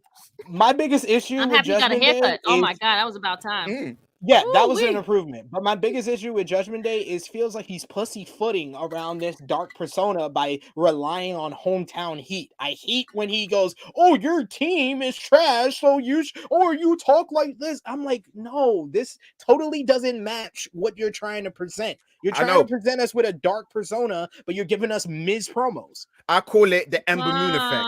It's the Ember Moon effect, guys, because Ember Moon looks spooky, but she was just a regular girl smiling and high-fiving. And which I never she would understood. whine about Asuka cheating her and stuff. Yeah, exactly. Yeah, Krssi, did you ever get confused with, quick sidebar, did you ever get confused with Ember Moon's character? Because she had the hair and then the contact lenses. She's smiley. Yeah, smiley, high five. She's really not a heel. She loves like anime. Like she's like she can't be Zelina Vega. She's not the same. You know what I'm saying? It's too different. You need to watch her on the independent scene. Her work in Warrior Wrestling, she's been a really good heel. They just didn't allow her with that character to be a heel. Okay. But the six-man tag was great. Ronda Rousey, I have half rose tinted glasses with her because her first run was incredible. Her second run thus far is what everyone feared would happen in the first run, which is cold coffee. Yes, like iced coffee. Thank you. So that's what people feared when she first debuted. Like she wasn't going to live up, and she blew everyone's expectations. So we wanted that Ronda Rousey, and she hasn't been that Ronda Rousey. She's been Ronda Rousey, probably like CM Punk, just slowly getting back into ring shape. Because she had a decent match with Raquel Rodriguez recently. It reminds me that, she had a great match with Nia Jax. One of the only people to bring a great fight out of Nia Jax. So I feel like Ronda Rousey, another person on Twitter, gets maligned. She's much better than the way people say on social media. I think Ronda Rousey is a great talent. You can never twist my arm and say she's charismatic. She's just a person that just wants to fight. Charisma's she was never want to be a Hollywood star. Yeah. That's never been her thing. Romeo saying, yes, let's get those apologies out in the air for Ronda and Charlotte. Thank you. I accept on their behalf. No, I accept on Ronda's behalf. You accept for Charlotte. Annika says that let Ronda keep that same energy, talk less, and she'll be all right as champion. And we'll get to what she did last night on SmackDown. We got Will T who says Backlash was a good show, but damn, Roman can't even lose when the title is not on the line. Nope. No. I don't mind it. The weird thing is, if it's Triple H, I'll murder someone. If this was Triple H doing on a 2-year streak, I would have left watching wrestling a long time ago. But I think I'm fine with it because I'm used to it. It's like, Roman's gonna win until it makes sense. I don't mind him winning. When it made sense was when Big E, he should have lost to Big E at Survivor Series. That's when my heart was racing. I think when Big E lost, I came to that point where I was like, you know what, I just don't care anymore. No one will beat. No one will beat him. And then we got Kim Cottingham saying Ronda should be the beast she is. Learn some mic skills, and she'd be a badass. She shouldn't need to learn mic skills. Just put her with someone that can talk. That's all you need to do. Don't let WWE fool you. Don't let WWE fool you. You can have a successful career without talking. Sometimes saying less works. Ask Hook before they made him Hookhausen. Right. Hey. We will not have any Hookhausen slander. I dealt with that on Thursday. We will not. We will get to that. No, we will get there's to a reason why I'm saying that. We will get to that. We will get to that. We will. We had last night. I got my reasons. Please. We were going to talk about Dynamite. We're good, but we had SmackDown last night. They had RK Bro appear and were interrupted by Sami Zayn wearing a Bloodline shirt. Great stuff. Who was beaten in a very good opener against Riddle. It was announced later that RK Bro will face the Usos in the tag team title unification match we were supposed to get at WrestleMania Backlash, with the night ending with Riddle nailing Roman Reigns with a knee strike. Very interesting. It was Riddle there. Sasha Banks and Naomi beat Natalya and Shayna Baszler to retain the WWE Women's Tag Team titles. And like Seth said earlier, Ronda Rousey had a surprisingly very good matchup with Raquel Rodriguez, who dominated her to retain the SmackDown Women's title. Krssi Luv, I know you do the review over on Daily Sam, but what was your highlight on this episode of SmackDown, which I thought was one of the best episodes of SmackDown all year? Oh my God, hands down. I said something has to be in the water. Something happened where I did the review and Top Guy JJ joined me. I was like, something is happening where we get a good show to review last night. I mean, finally, can we keep this kind of energy for the weeks going? Because SmackDown was enjoyable. Like, we only had 4 matches, but for a 2-hour show, it was good.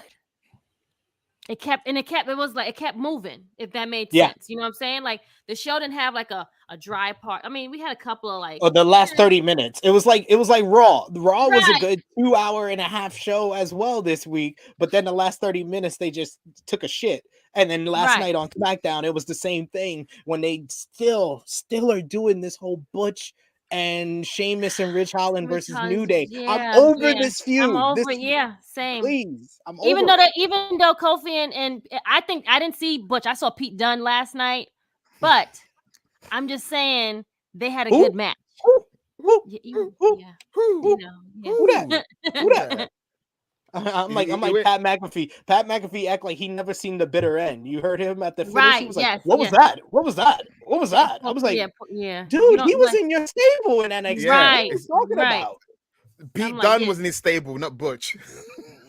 Just saying. But even Michael Cole, none of them knew what his finishing move was. Like, I'm like, guys, you didn't practice. I mean, you don't have the notes. No one's in your ear telling you what to say. I'm confused.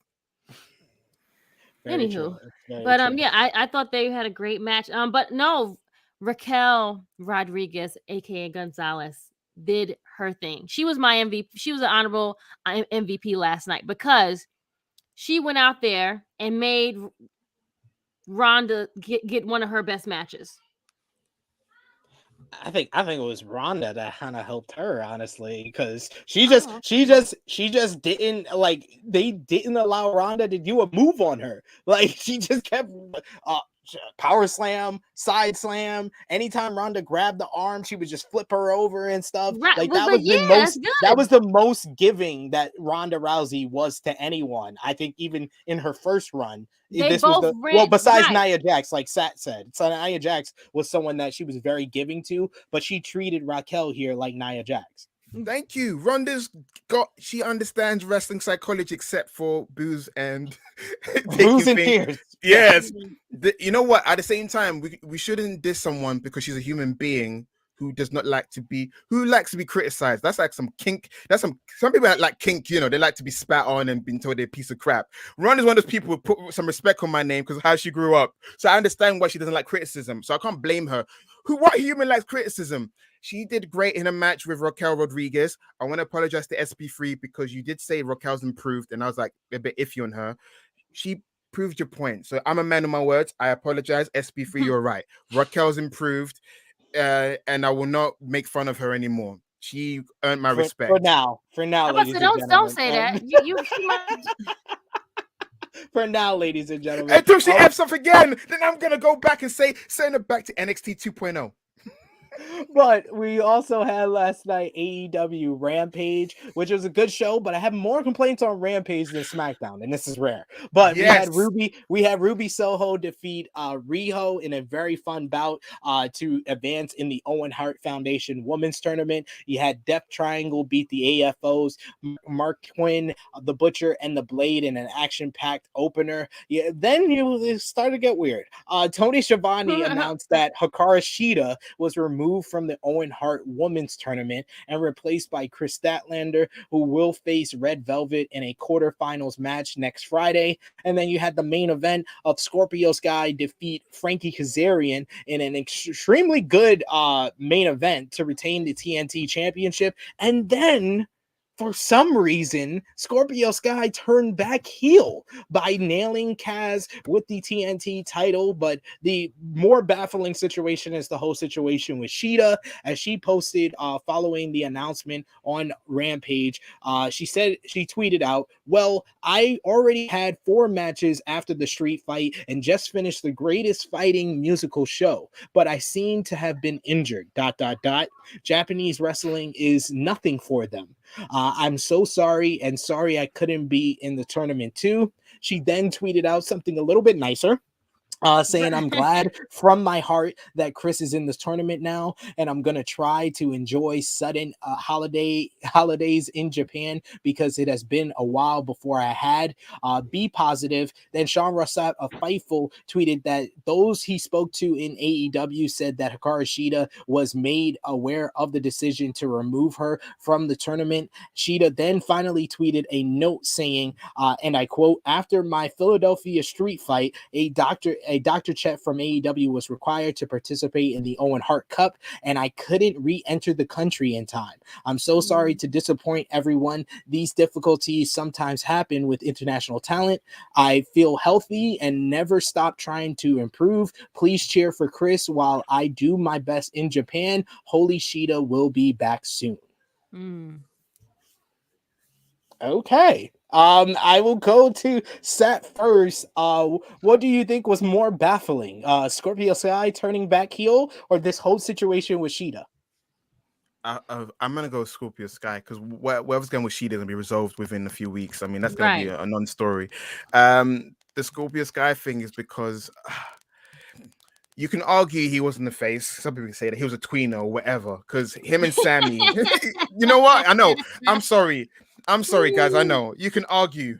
I'm not saying it's true, but you can argue he was a tweener. He never fully turned because technically he still had a heel stable behind him, so that still kept him kind of on a tweener level.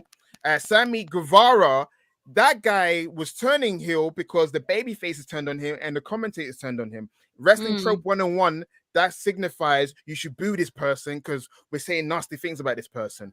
So Scorpio turning back heel was not the baffling part. Was the Sammy trying to save the day was the baffling part. Because like, what are we doing?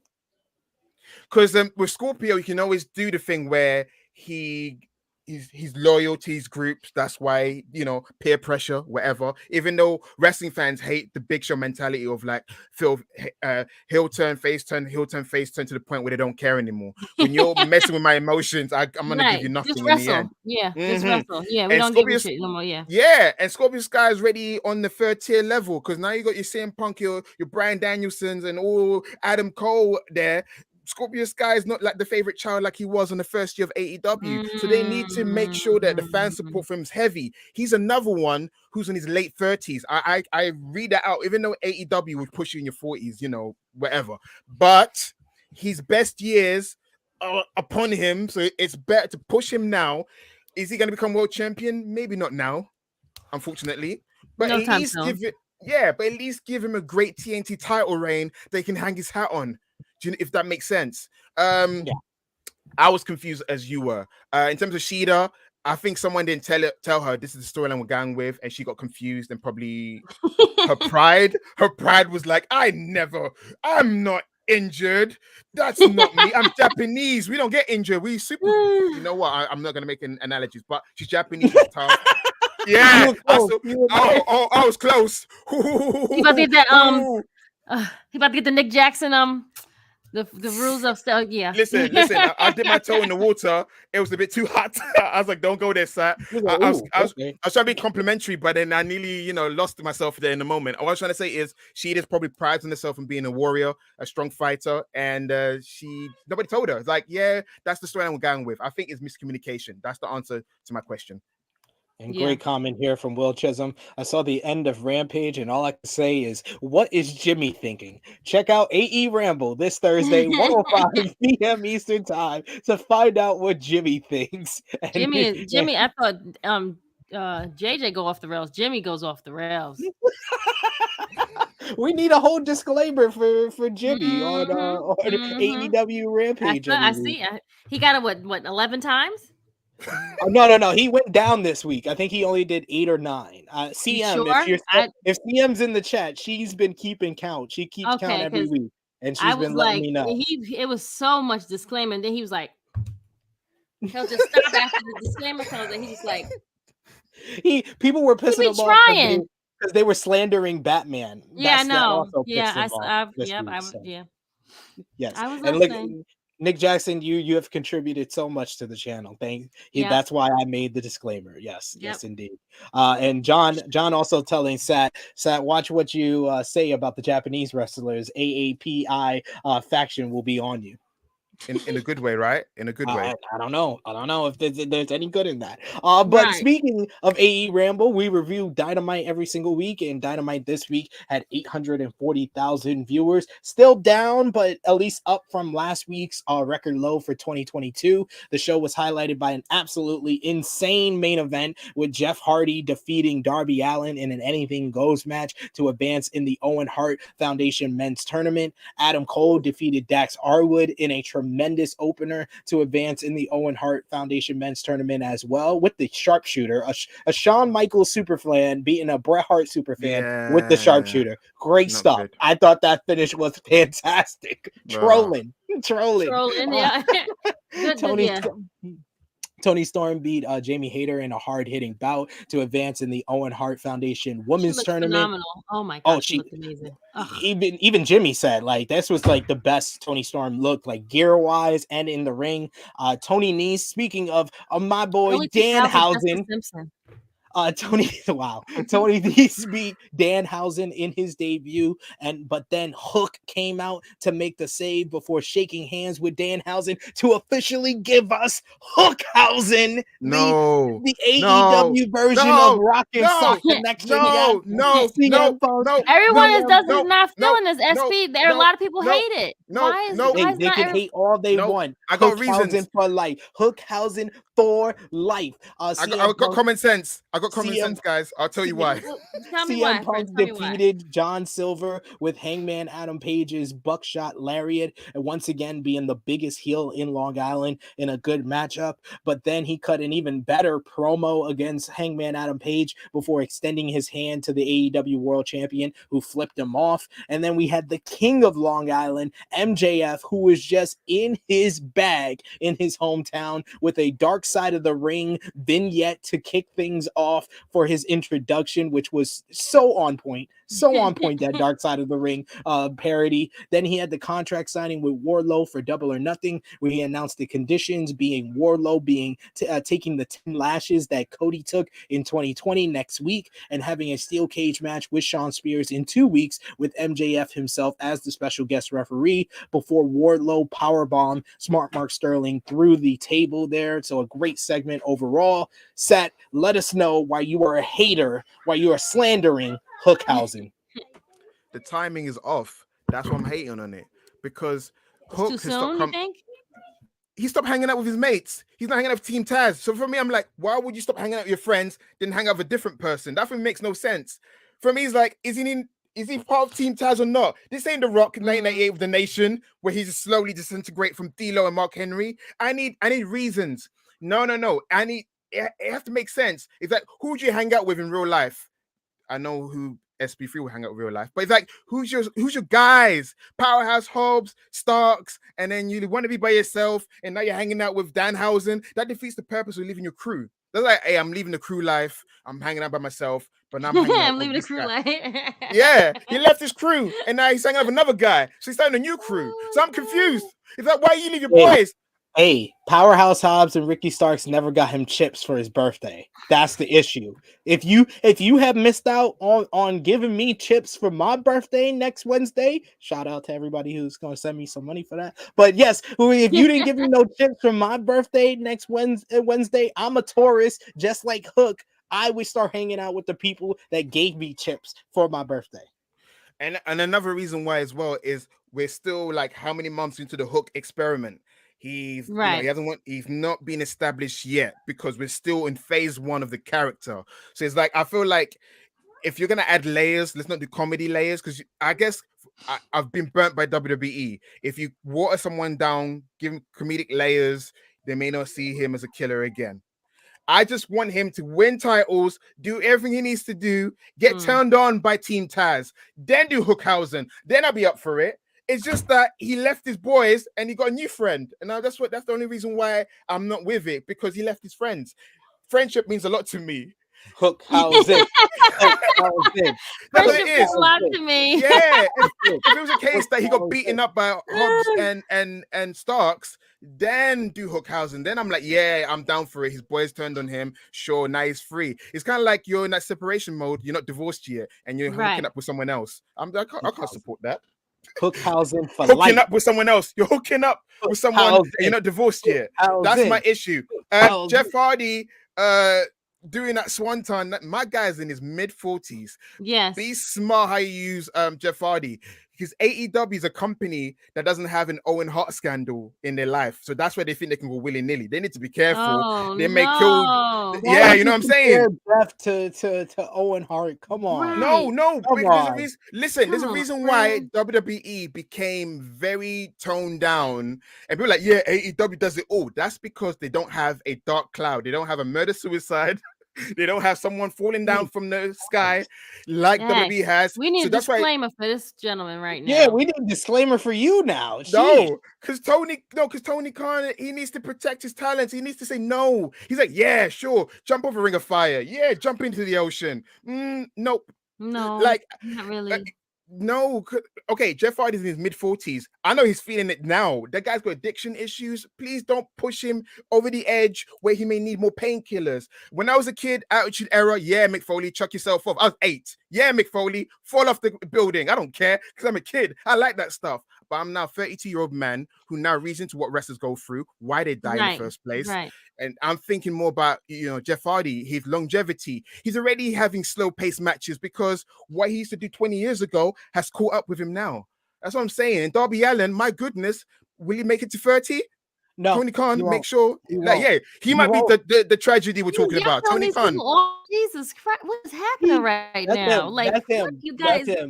That's him. But that's all you should be asking. Like Vala B says, is it over? Are Hookhausen over? And yes, they are. So they're not watering down anything. You guys are just over the top. I mean, Team Taz. I told you my reason why. It wasn't about overness. Yeah, they're over. I understand that, but I want it to be a reason. It needs to make sense to me. It has to make sense. Well, we got a super chat donation from Negro Buck Nick Jackson. Thank you so much for the love. We always appreciate that. Saying stack Dynamite card for next week on my birthday. Thank you, Tony Khan. Saying I'll be there. He says I'll be there live with Mama Buck. Oh, you gotta send us pictures. We'll even throw the pictures up during AE Ramble for you, good brother. If you're gonna be at Dynamite Live.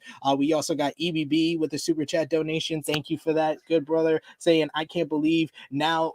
Sat E just said F Hookhausen. I was just here sipping my tea, and as he says that, he actually said that SP3 the horror continues. It does, and look at the run-in. We got a run-in from Harlem. Say hi. You want to say hi? Just smiling with a bottle in your mouth. Yes, you guys say hi. Say hi, Uncle Sat. Hello. Hi, Auntie Krssi. Hey, hi, Harlem. all the people out there. Hi, Harlem love. Harlem Heat.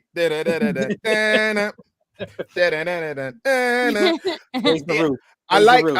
I like Danhausen. I like Hook. Yes, I see potential in it. For me, it's more like can you wrap up Team Taz? That's what I'm saying. I'm just No, Team Taz, like I think Negro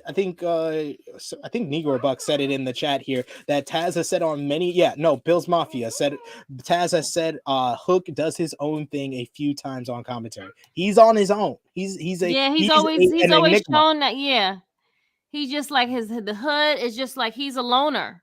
If that makes sense, he's not a part of a. Then That's why he replenish doesn't Team come Taz. out. He doesn't come out with Taz. He doesn't come out with Powerhouse Hobbs and Ricky Starks. He comes out on his own. He is Hook. Right. Then replenish Team Taz. They need a new member. No, they don't. Team Taz is really fine.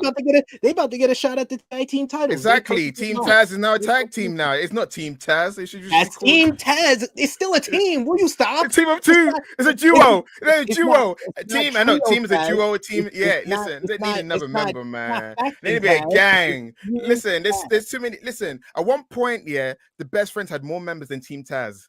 Let that sink in. You know what I'm That's when saying? they needed that. You don't need more members if you got Powerhouse Hobbs. Come on. Will you stop? Imagine This- ruining Hook in 5 months. 5 months? This You guy, ruined this guy. You ruined Charlotte Flair for everybody else. Anyway, we got some love for Charlotte. We got some love for Princess Harlem in the chat saying there's your dose of Harlem Heat. Indeed, thank you so much. We got Annika saying Harlem. We got also saying the Harlem Rampage is here. Indeed she is. But also what we missed this week is Romeo's favorite show, NXT 2.0. They did 533,000 viewers this week. The show was highlighted by all the ladies with 21 women featured. Natalya defeated Cora Jade in a very good main event after Jade, I guess, passed out in the sharpshooter. Yeah, I don't know what happened. Yeah, that took a nap. I don't know. Referee said she took a nap. She had a whole conversation with the ref and was like, "I'm going to sleep." There was also the start of the women's breakout tournament when Nikita Lyons beat Ariana Grace and Fallon Henley defeated Salone Jacobs. Sarai and Andre Chase beat Tiffany Stratton and Grayson Waller in a very fun mixed tag team matchup with Chase U transforming in the cloud with Sarai. That was the best part of the whole entire show. That was the best part. Yep. Yes. Toxic Attraction defeated Wendy Chu and Roxanne Perez to retain the NXT Women's Tag Team titles as well. Miss Krssi Luv, what was your favorite part from NXT 2.0 this week? The Chase U, that whole like scenario, them going around the whole arena like different times before their match. I thought that they're one of the best parts of NXT, to be honest. I've really been enjoying Chase U. Like we talked about it. Chase U is like one of the highlights of the show. The main event was actually good, even though the ending I was like, okay, so Natalya won, or I'm confused on like what happened. But other than that, then Natalya became a face and raised Homegirl's hand. I was like, well, which one is it? Come on, like. And then she was back to being a heel last night. That's what I'm saying. Like, I'm so confused of what they're doing with Natalya. Is like, okay, Natalya, she's one of the girls that you can call to do anything. Great. Granted. She's the female Big Show. That's what it is. She just turns whenever it's possible and say, "You were my friend." That's what she ever does. Pretty much, she does. It's a storyline. That's always a storyline. She's like, "You were my best friend." Every 6 months, she had a new best friend. It was Nikki Bella. Then it was Ronda Rousey. Then she was in a tag team with Tamina. Now she's in a tag team with Shayna Baszler. It's soliloquy when it comes to Natalya. She can't decide. We had Raw this week as well. They did 1.652 million viewers. The show featured RK Bro beating the Street Profits in a really good bout, which had one of the best RKOs I've seen in quite some time, with Riddle catching Montez Ford on his frog splash to retain the Raw tag team titles. You had Cody Rhodes defeat Theory via disqualification in a United States title match due to interference from Seth Rollins. You had Asuka and Raw Women's Champion Bianca Belair had a main event that ended in a no contest due to interference from Becky Lynch, and Sonya Deville was fired as a WWE official and then lost to the returning Alexa Bliss. What do you think about the Yes, she did. What do you think about the return of Alexa Bliss, Sat? I loved everything except for the dolly. They're bringing back the dolly back. Someone else said the same thing to me. They was like, why does she still have Lily? It's a part of that gimmick. I watched, like unfortunately, like They everyone don't else, get I it. watched the They don't therapy understand session. SP. I watched the therapy session. I know why she still has it. Apparently, it keeps her sane, whatever, but she doesn't need it unless it's loaded with a brick and she uses it as a weapon. I don't want it. You know what I'm saying? You know what I'm Now you're saying? You thinking. know, I You're mean, now you're thinking. Thank right. you. Like Thank if you. Lily has powers, she's gonna do something. You gotta go with it. The powers is a brick. I'm happy she's got the theme song she had before she got the Evil Is Yeah. Mine. She had that theme song when she first started associating with Bray Wyatt. So I'm happy she's got, because people saying they want the goddess back, and Alexa Bliss has said that she doesn't want to go back. Yeah, I'm always no, a don't go fan of back. evolution. I'm always a fan of evolution of You have to characters. change it up. Yep. Yeah. But with that spooky character, it was a bit too wrestle crap. It was a bit too Joe Gacy. So at least give her something that's grounded. Don't do it. Don't think about the promos. Krssi, have you seen his promos? His Joe Gacy? Have you seen his promos on the NXT review shows? If you haven't, good. Because this guy, he hams it up on the NXT review show. He's definitely I call him Kevin Owens' little son. You know, No, he's Bray Wyatt's little brother, Bray Wyatt. Pray. You know, okay. But yeah, I'm happy. He got people that he got people that's that's kind of, you're right. Yeah. I'm Okay, happy he's that great. I'm happy we got Alexa back. His eyes does do that. It looks so like it's like freakishly weird, like somewhat like scary. I like that we got Alexa back. It's good. She was missed in terms of star power in the ring. I just hope they can figure out what to do with her. I felt like she's one of those people who probably suffers from concussion. That's why they gave her a talk show. She's put in a tag team with Nikki Cross. That's why they've been hiding her. I don't think we're not owed the truth, but I feel like there's been stuff going on with Alexa Bliss, and they've been very protective of how much they put in the ring. They're not saying anything. Okay. Yeah. That makes sense. So the female tag team division need more tag teams. Right now, you could say the main event scene on Raw in terms of women's side is stacked, with Lacey Evans also coming to Raw.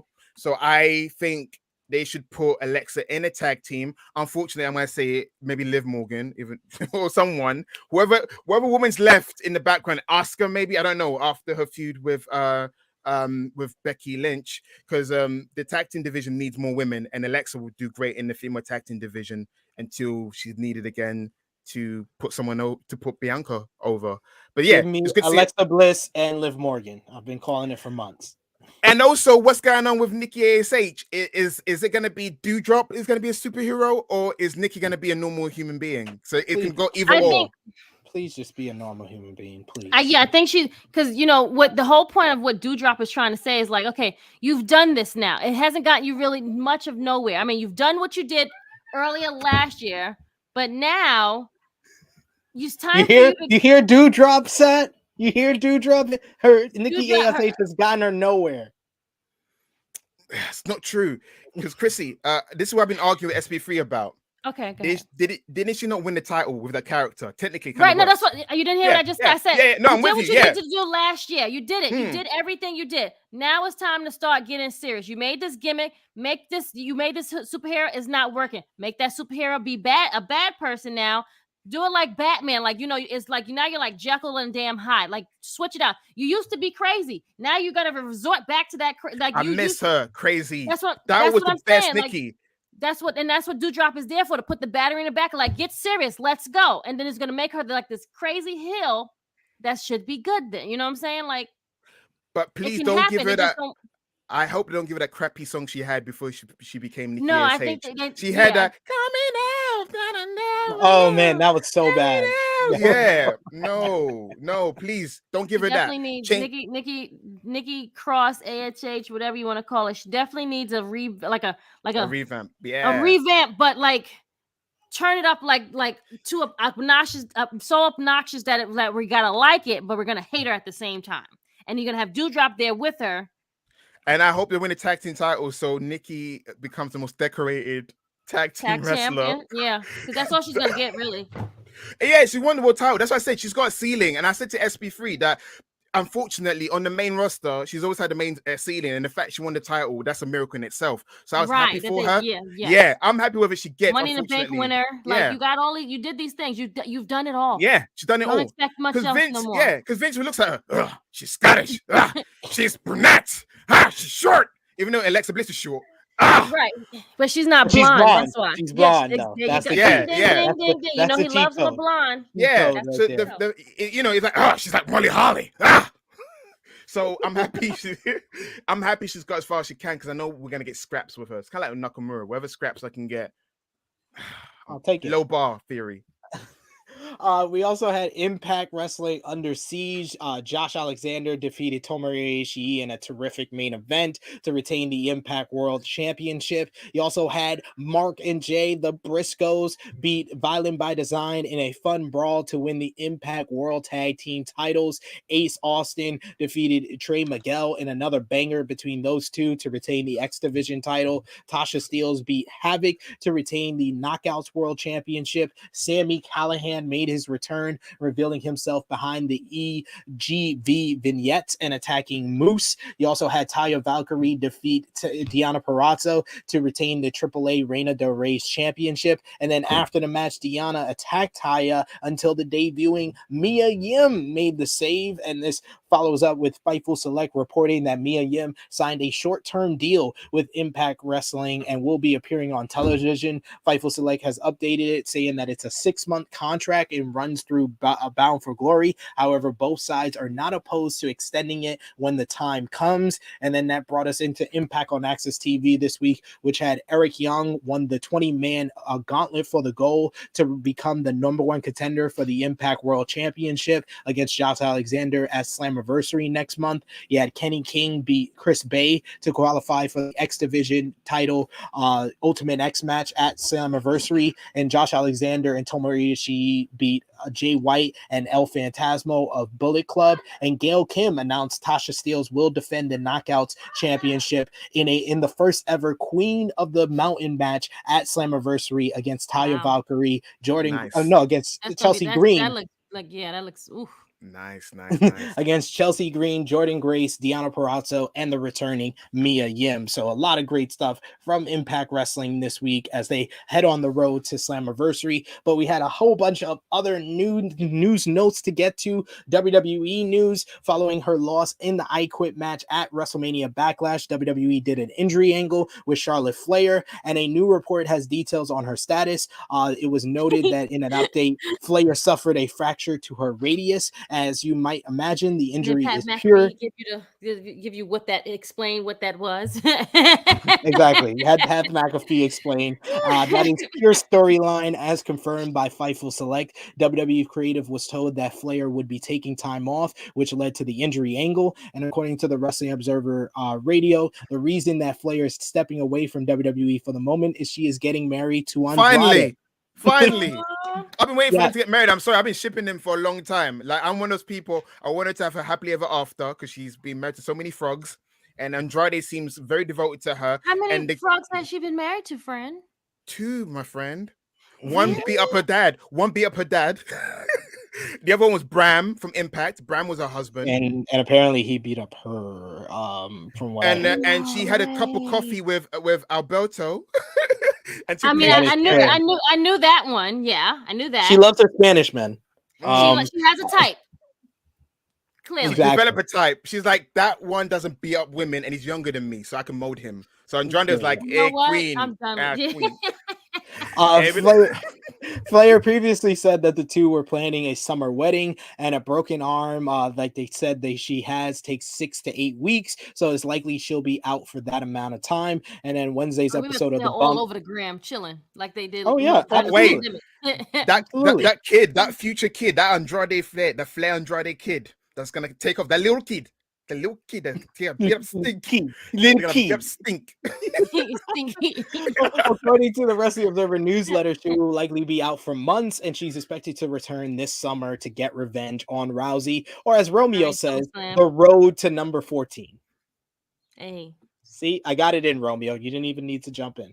Fightful Select also had an update on the King of Swing, Cesaro. According to a new report, there has been interest from wrestling promoters to book the former United States champion since he left WWE, and several reporters reportedly reached out to Cesaro to attempt to book him for wrestling appearances and signings, but he has not accepted any bookings, and he's been priced too high out of potential bookings, and they wouldn't be able to book him until the price was lowered. I smell a rat. I smell a rat. He's gonna be the Joker. What's the best way to That's the throw it Joker. off? We were saying that. Yeah, That's what we said. We said that. That's the Joker right there. Because people are like, oh, yes. How convenient. Of all the weeks to get Cesaro's story, of all the weeks, is like, Cesaro's not gonna be there. Yeah, Cesaro's not gonna be there. Cesaro's on AEW. What? But he's not gonna win the world title though. But he's not gonna win the world title though, guys. He's just gonna, that's what I love. He's not gonna win the world Let him title. feud with Samoa Joe. Like he'll be like, Now I want he'll Eddie be in Kingston that- feud again. Give me Eddie Kingston and Oh, Cesaro yeah. again. Just give him Claudio. Absolutely. I think he will win the Owen Hart Cup if he's the Joker, though. Yeah, sharpsheet everyone. Sharpshoot to everyone. Absolutely, exactly. Swing him. With the sharpshooter. It's going to be him and Adam Cole in a battle of the sharpshooters. But he's also changed his name to Claudio Cesaro. So that's going to be his name moving forward. So I think that was the best of both worlds to go with. According to PW Insider, WWE has opted to move Lacey Evans to Raw, and this is despite Evans appearing during a TV segment or multiple TV segments on SmackDown over the last month. The plan is for Evans to be a heel upon her return to the ring, despite the video packages WWE has been airing to build for her return, showcasing her as more of a babyface. What do you think about that, Sat? Is one of the rare times that WWE actually read the room, because Lacey Evans was going to get booed anyway. Beat them to the punch. Right. Let her be a heel. No offense, Lacey Evans, when she was doing the promo, she had the early 90s style baby face. She just does not admit. We already got Ronda Rousey struggling as a baby face. We can't have two struggling baby face. Like Vince McMahon said, a lot of people are not casting the right roles. She's one of those people. Keep her a heel, left, right, left. You maggot. There you go. Only leave it up to Sat.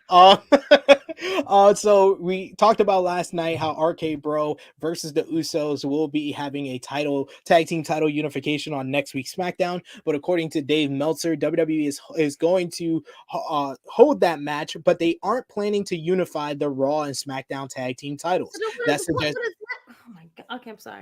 That suggests that there will be some type of no contest or disqualification finish, so neither set of titles can change hands. And Meltzer speculated the unification match would be moved to the next premium live event, but like we said, it was announced on this week's SmackDown that it will be on next week's show. So yeah, don't expect a finish.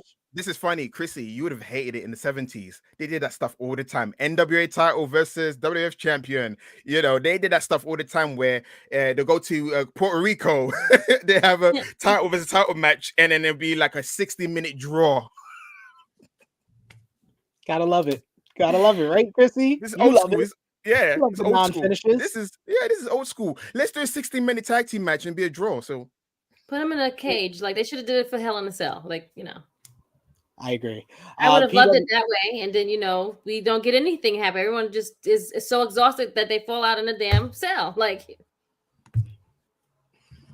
PW Insider reports that WWE has now set a date for the next NXT show, which will be June 4th for NXT In Your House. At this time, there's no word on it will be held at the Performance Center or elsewhere, and it was announced on Tuesday that the show will feature a North American title match with Carmelo Hayes defending against Cameron Grimes defending against. I'm about to say Carmelo the same Hayes. thing, friend. You don't have the belt. No, I fixed it. Don't worry. Sheesh. You did well, guys. You did well. Try my best, ladies and gentlemen. I'm only human. BW Insider has details on the internal roster on Raw right now, and they listed this in order. The baby faces is number 1, Bianca Belair, number 2, Alexa Bliss, number 3, Liv Morgan, number 4, Asuka. How is Asuka behind Alexa Bliss and Liv Morgan? I'm not even going to ask. And then I've Dana seen the fans. I've seen the weird fans. Yeah, trust me, there's weirdos. If you look on Twitter, you just want to take a shower and bleach your eyes. I feel He said bleach your eyes, friend. Damn. Wow. It's that bad. It's that if they say, I never want fans after reading what those are people that need therapy. The way they're talking about, oh, Alexa looks too small. Oh, Alexa looks this and this. You should be quiet. Leave her alone. Leave Alexa alone. Right. She was away. She had a wedding. They went on a honeymoon.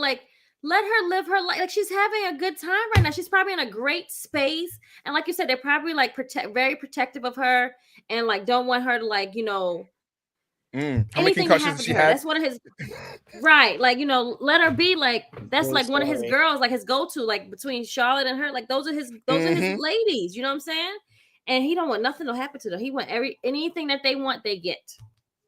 Absolutely, which he should be like that. And then on the heel side, you got your girl, Krssi Becky Lynch at number 1. Number 2 is Rhea Ripley. Number 3 is Lacey Evans. Then Carmella, Selena Vega, Doudrop, Nikki Ash, and Tamina. Yes, that Nikki Ash title run did very well for her. Second to last of the heels on Raw. She's a Hall of Famer. She's won more titles than Liv Morgan. Liv Morgan, how many titles you won? Liv Morgan, are you going to Hall of Fame? No, sucker. Really, you got 0 titles. Sucker got 0 titles. That's not her fault, though. That's really not her fault. That is so wrong, ladies and gentlemen. Yeah. She so was wrong. in the Riot Squad and nothing yes, happened. yeah, and she interrupted the wedding once. And she was in the bubble bath once. That's enough for a Hall of Fame for me. The Wrestling Observer newsletter reports that there has been talk in WWE of splitting up Rey and Dominic Mysterio. Although it's unknown if there would be a heel turn involved, there has at least been talk of not using them as a tandem. Lord. No, not a father versus son angle. We don't need this in right it, now. you sick Fs. They know the McMahons. I don't want to see that crap. Give me Prince Mysterio. Give him the mask. I'm sorry. Yeah, Dominic doesn't scream charisma. Have you met his dad? Just give him a mask. Just give him a mask. And that solves everything. Rey has been out due to getting more stem cells treatments for injuries, while Dominic is selling injuries from an attack by Veer Mahan. And there had been an angle where Rey said that Dominic needed to go on his own, but that was dropped. So there's no talks yet of what exactly is going to happen in the future. And then the last WWE news note, the Wrestling Observer newsletter also has an update on Malcolm Bivens and Candice LeRae, both of whom left WWE recently. Malcolm Bivens was, of course, released last month, and LeRae's contract expired last week. The belief in NXT was that Bivens did not sign a new deal with the company because he wanted to go to All Elite Wrestling. It's believed that he will be there when his non-compete clause ends Coming on to May the baddies. Yes. Coming to the baddies. Well, look at that date. His non-compete clause expires on May 29th. That's the same date as Double or Nothing, ladies and gentlemen. Meanwhile, WWE giveth. You know what? Yeah, you may crap on WWE, but at least they know when to let people go. WWE giveth. We're gonna take it. Always setting up AEW for these big signings. They are. Vince said it. People said, "Oh, Vince is just chatting wet," and he started releasing guys left, right, and center. You thought I was joking? Take Keith Lee. You think I get? He said, "Take him." He's like, "Yeah, Cesaro wants to leave. Take him." He's like, "You don't want to sign another contract? Leave." Vince means it. You know why? Because Vince is gonna die. He just wants all that money so he can set up his grandkids and die. Then whoever the bare bones will fight over it, Disney or Warner Media, because Vince is selling. No matter how much he likes, he's gonna die. He's like, I can smell it. A stroke is coming. Wow, friend. Well, damn, you have exposed the Ananiel family, and now you're basically saying that you smell Vince passing. Yes. This is a complete another heel turn by Sat on the show. Meanwhile, while it's unknown how Tony Khan feels about it, he's dancing. There's said to be some interest in Candice LeRae in AEW. There are people in power in the company who would want her there. She's worked with the Young Bucks in the past, of course, in PWG, and there is no non-compete clause for Candice LeRae. If there is interest, she would be free to show up anytime in All Elite Wrestling. Vince McMahon giveth again. He's like, that's a Hunter S. Helmsley crap. I don't want her there.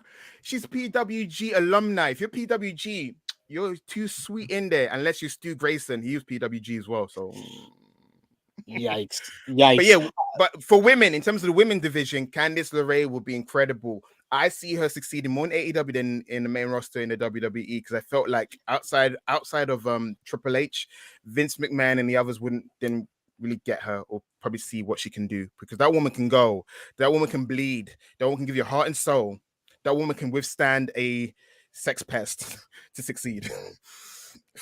Yikes. AEW news. CM Punk slammed Eric Bischoff this week, who recently on the 83 Weeks podcast that had the following to say that about AEW not targeting casual fans. He says the casual fans is still out there. If you build it, honest to God, as corny as it sounds, if you build it, your audience will show up. They will that the last fans is another term I've heard in a lot of research that I did. I used to watch wrestling, but I don't watch that shit anymore. Sometimes it's just life, your job, your kids, whatever. It's if anybody's going to try to convince me that you can't find that audience again, they shouldn't be in the wrestling business. All due respect to CM Punk. CM Punk never spent 5 minutes in the television business. He knows a lot about what's going on in a wrestling ring. He knows a lot about building a character more than I ever will in terms of executing it. But to make the casual statement that I think the last fan is gone and I don't think they're ever going to come back, what the fuck are you doing in the television business then, dude? It makes no sense to me, and I don't believe it's true. And a follow-up to the discussion on his podcast about AEW's growth, Bischoff tweeted, better storytelling growth. If AEW ever wants to get the other 900 fans in the room, they'll need to stop booking for one small segment of the audience. Punk responded on Twitter saying, wrestling Twitter needs to stop amplifying all the old head, bad faith, bad take, carny dipshits. They had their moment in the sun. Let them die in the dark with their ego podcast. Quote me.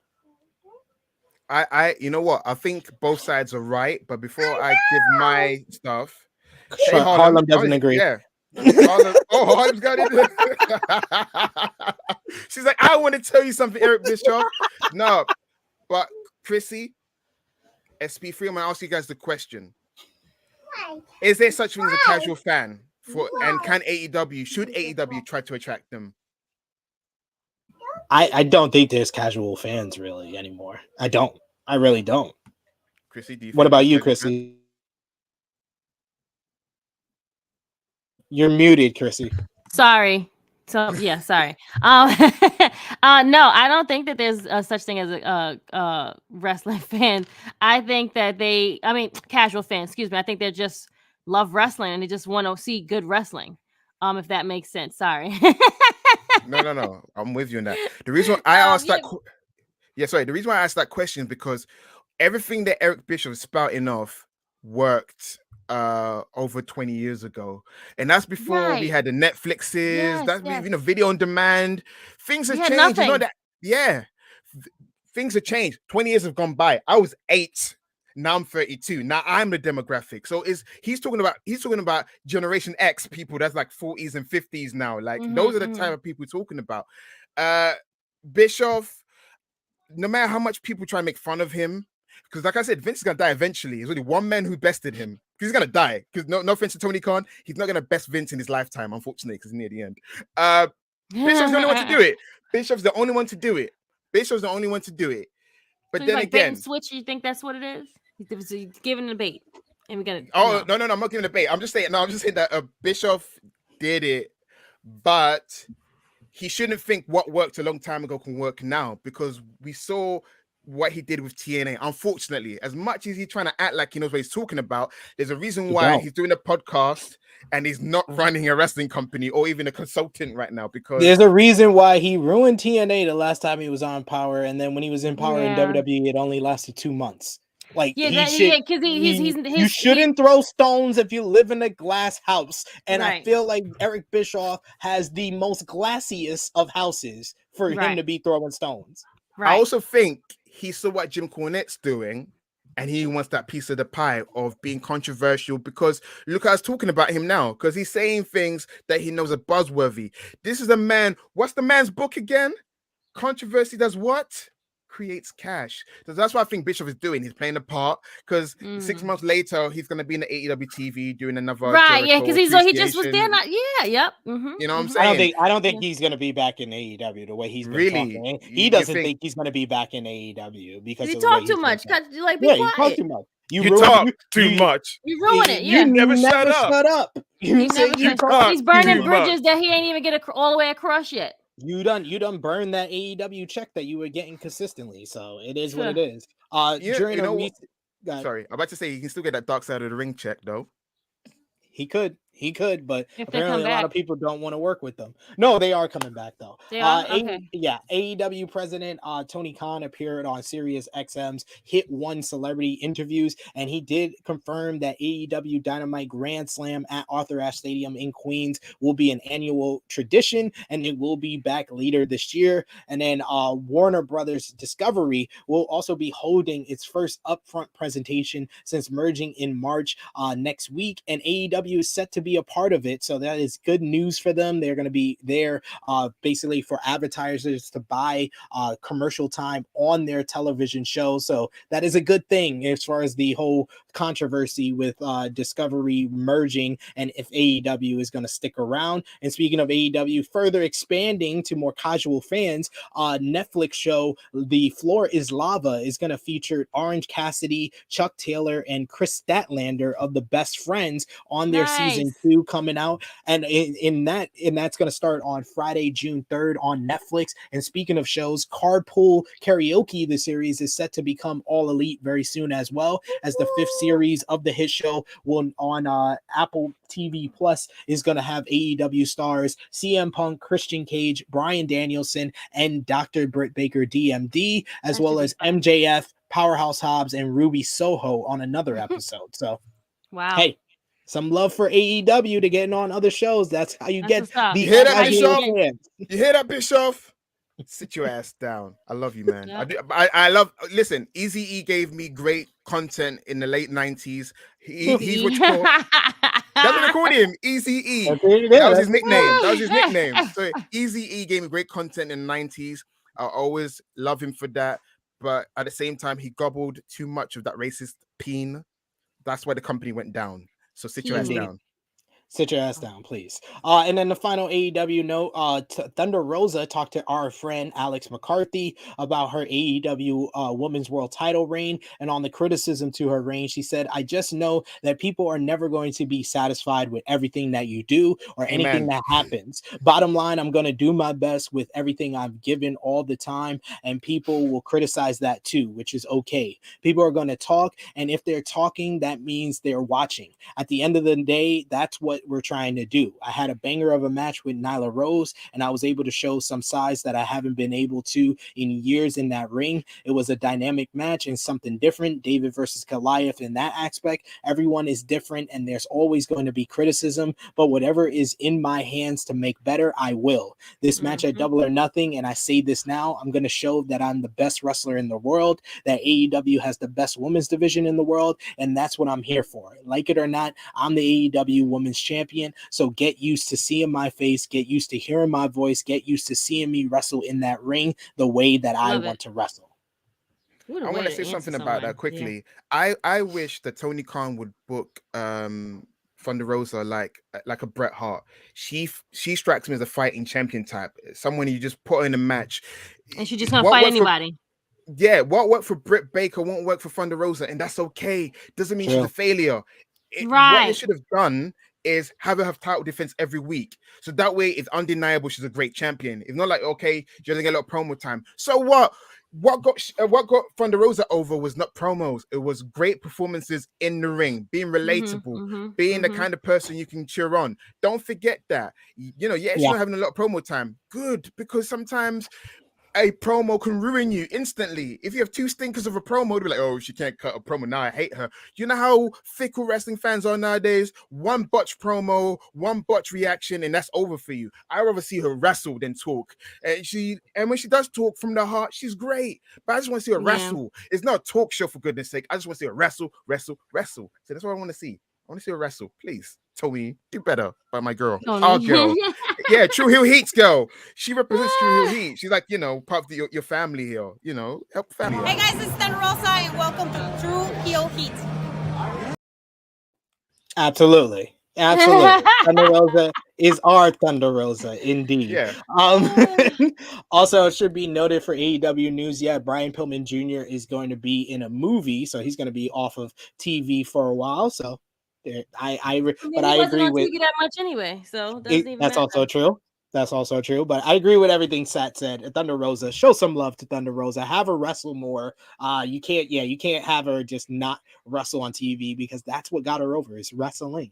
But New Japan Pro Wrestling news, Sports Illustrated, Justin Barrazo recently spoke to Juice Robinson, who discussed his new contract with New Japan. He signed an extension on his contract, which now runs through 2023. And he said on re-upping with New Japan, if I was going to stay with New Japan, I needed to do it my way. That's what you're going to see. That's what you're going to hear. I now have the license to do this the way I want. I'm keeping the details private, but I'm here where I'm supposed to be. I don't want to work somewhere else. I was about to, and I was ready to, but I didn't want to. New Japan is where I belong. On why he aligned with Bullet Club and Jay White, he says, what we do works best when it's real. There's been a relationship between me and Jay since we were in the New Japan dojo. Jay can be the leader of Bullet Club. I'm fine with that. But remember, Michael Jordan doesn't win 6 championships without Scottie Pippen. Bullet Club has been talked about a hell lot more since I joined. So I'll be the number 2. I'll be Pippen. There will be a legendary 1-2 punch. And think of what me and Jay can do in tags. I'm excited about the 8-man tags we can have with the Good Brothers. Bullet Club just got a whole lot better. Great. Just echoing what I put in my post. I'm about to say, Thank you, Juice. SP, you know you're responsible for that. He knew he didn't have an explanation. He went, F it. Everybody's seen the article. I legit, as God is my witness, I think that's why he went with that response. He's like, it's out there already. Yeah, we were in the dojo together and we're friends in real life. That's the reason, because logically there's more, there's more to it. But yeah, SP, you dictate a storyline. But if he wants to be Scottie Pippen, he better keep Tony Storm away from Future. You know what? Good point there. If you don't get that, go do a Google search. Scottie Pippen's wife, Future. Do your research. Do your research. Also, Juice Robinson you watch as well. Housewives too, friend. So I mean, Also, Juice Robinson. Also, Juice Robinson living up to his nickname. Will that juice come out of his mouth when he's talking? All the goober. Get all that juice. All that juice coming out of his mouth. Yeah. And then New Japan Pro Wrestling also announced that AEW's Trent Beretta tested positive for COVID-19. So he was removed from the Capital Collision card for tonight, which we'll get into in just a moment. Just the final news notes here. Jack Evans is set to appear for GCW at the upcoming New York show next month. He will face Ninja Mac, which should be bananas. Speaking of big matches for GCW, Will Ospreay will face Nick Wayne next month at I Never Liked You in Providence, Rhode Island, the match we talked about last week. NWA announced that Matt Cardona will face Nick Aldis for the NWA World Heavyweight Championship next month at their Always Ready pay-per-view. And it's about that time. I'm going to start calling it the greatest feud in Tru Heel Heat history. It's time to hear Krssi Luv's thoughts on the latest on Tessa Blanchard. After Tessa Blanchard was reportedly at odds with Wild Woman of Wrestling, the belief among those in the promotion is that she is no longer part of the company. Dave Meltzer reported the news in the latest Wrestling Observer newsletter. Meltzer added that the two sides had different ideas and were constantly butting heads, and Blanchard wasn't at the TV tapings told you not last to do weekend. it. You don't fucking listen. Wild's first set of tapings after going on a long hiatus. So, Krssi, what's your thoughts on Tessa now? It seems officially gone from Women of Wrestling. Good. Now they can actually have something that we can see now. She's probably been holding up the whole damn production meetings. Everything has been all her damn fault. Like we told you, y'all don't damn listen. We told y'all this was going to happen. We told y'all. And now, look, she's been a problem ever since she walked in the goddamn door. It's now just happening that it's coming out. They didn't want to say anything. They didn't want to say anything. They were ashamed and embarrassed. I feel like she's going to try to control her narrative and then just go back to Mexico. Go to Mexico then. We don't need you here anyway. Like, we didn't need you regardless. Like, go. Goodbye. Yeah. But, fuck it. SB, is the Ric Flair news on the docket? Yes. We should also note that Ric Flair is apparently getting ready to return to the ring. He's been wrestling and training with Jay Lethal as of late, and apparently he is training for what's rumored to be a match with Ric Flair and FTR versus the Rock and Roll Express and Ricky Morton's son. Oh hell! Like all of y'all need to just go sit down. Sit down. We don't. My man rose from a coma. Right. He was in a like. He was at death's door. He had knocking. He had a Grim Reaper tickling his toes, say it's time to go, and he kicked out. Yep. It's time to go. Yep. Y'all are wild. The two of y'all are wild. Y'all should have your own show. I mean, we can. The cripple. I got Grim 4. Reaper. I'm on 3 right now. So I don't know how you guys do it. You guys got family and free shows. I'm struggling with 2. Well done. All right, but finally, let's cap off this episode of Tru Heel Heat with our preview and predictions for New Japan Pro Wrestling Capital Collision, which is tonight, 8 p.m. Eastern Time. It's available on Fight TV and New Japan World. They're going to have a dark match before the show gets started with Kevin Knight going one-on-one with AEW's own from the factory, Nick Camarado. But we will only do the matches that are going to be on the main show, as you're going to see 2 members of the LA Dojo of New Japan Pro Wrestling. Ren Narita, he's going to go one-on-one with Carl Fredericks. Carl Fredericks is the first graduate of the New Japan Pro Wrestling LA Dojo. I'm going to go with Carl Fredericks here in this one, even though Ren Narita has been picking up a bunch of big wins.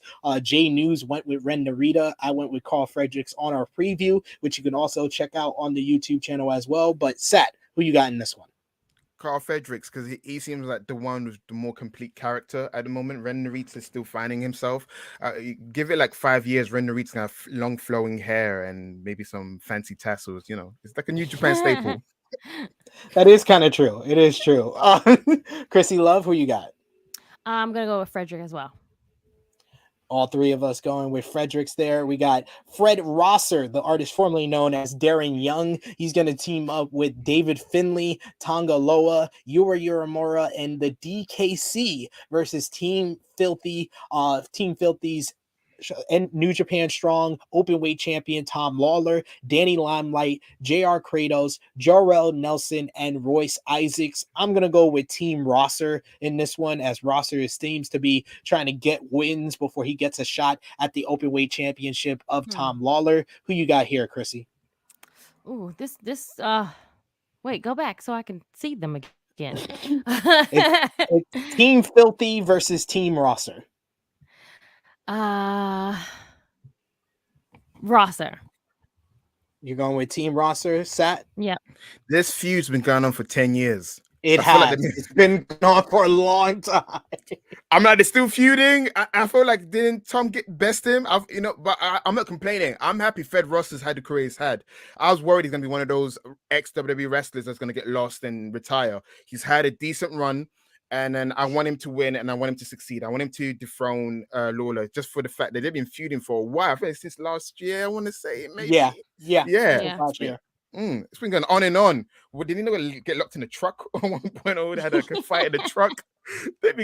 All I know is like every time I go on YouTube and watch clips or whatever, I'm like, they're still fighting. He's kind of promo on him again. But go, Fred Rosser. There's always no days off for you, mate, especially on this feud. No days off. You're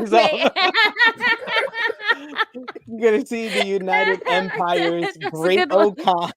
The United Empire's Great O'Khan. He's gonna go one-on-one with one half of the IWGP Heavyweight Tag Team Champions. This is hard, yo. Wow. Chase Owens and Bad Luck Fale won the IWGP Heavyweight Tag Team titles from Great O'Khan and Jeff Cobb in a 3-way. It seems like Great O'Khan and Jeff Cobb are going to get the next shot. So this is a little preview before then. I'm going with the hero himself, Great O'Khan. I'm a Great O stan, so I'm going with Great O'Khan. Krssi? This is hard, but I think I'm going to go same and go O'Khan as well. It's not hard. It's Chase Owens. He's the most middest member of Bullet Club. You know what? To the point when you actually forget he's still there. He's one of the longest tenured. If you ask him, what's Chase Owens done? Yeah, nothing. Nothing. I don't get anyone titles. He's a friend of the channel. Hey, come on. Who? Chase Owens. Owens. We've had Chase Owens on the channel. Yes, we've interviewed him. Oh, I don't want to ruin your relationship with him, but I'm sorry. Chase Owens getting you. Sorry. You're like what, basic El Phantasmal maybe, because it's like there's too many long-haired Caucasian guys in that group. stand out somehow. Dye your hair. Get him a crazy character. Make yourself different.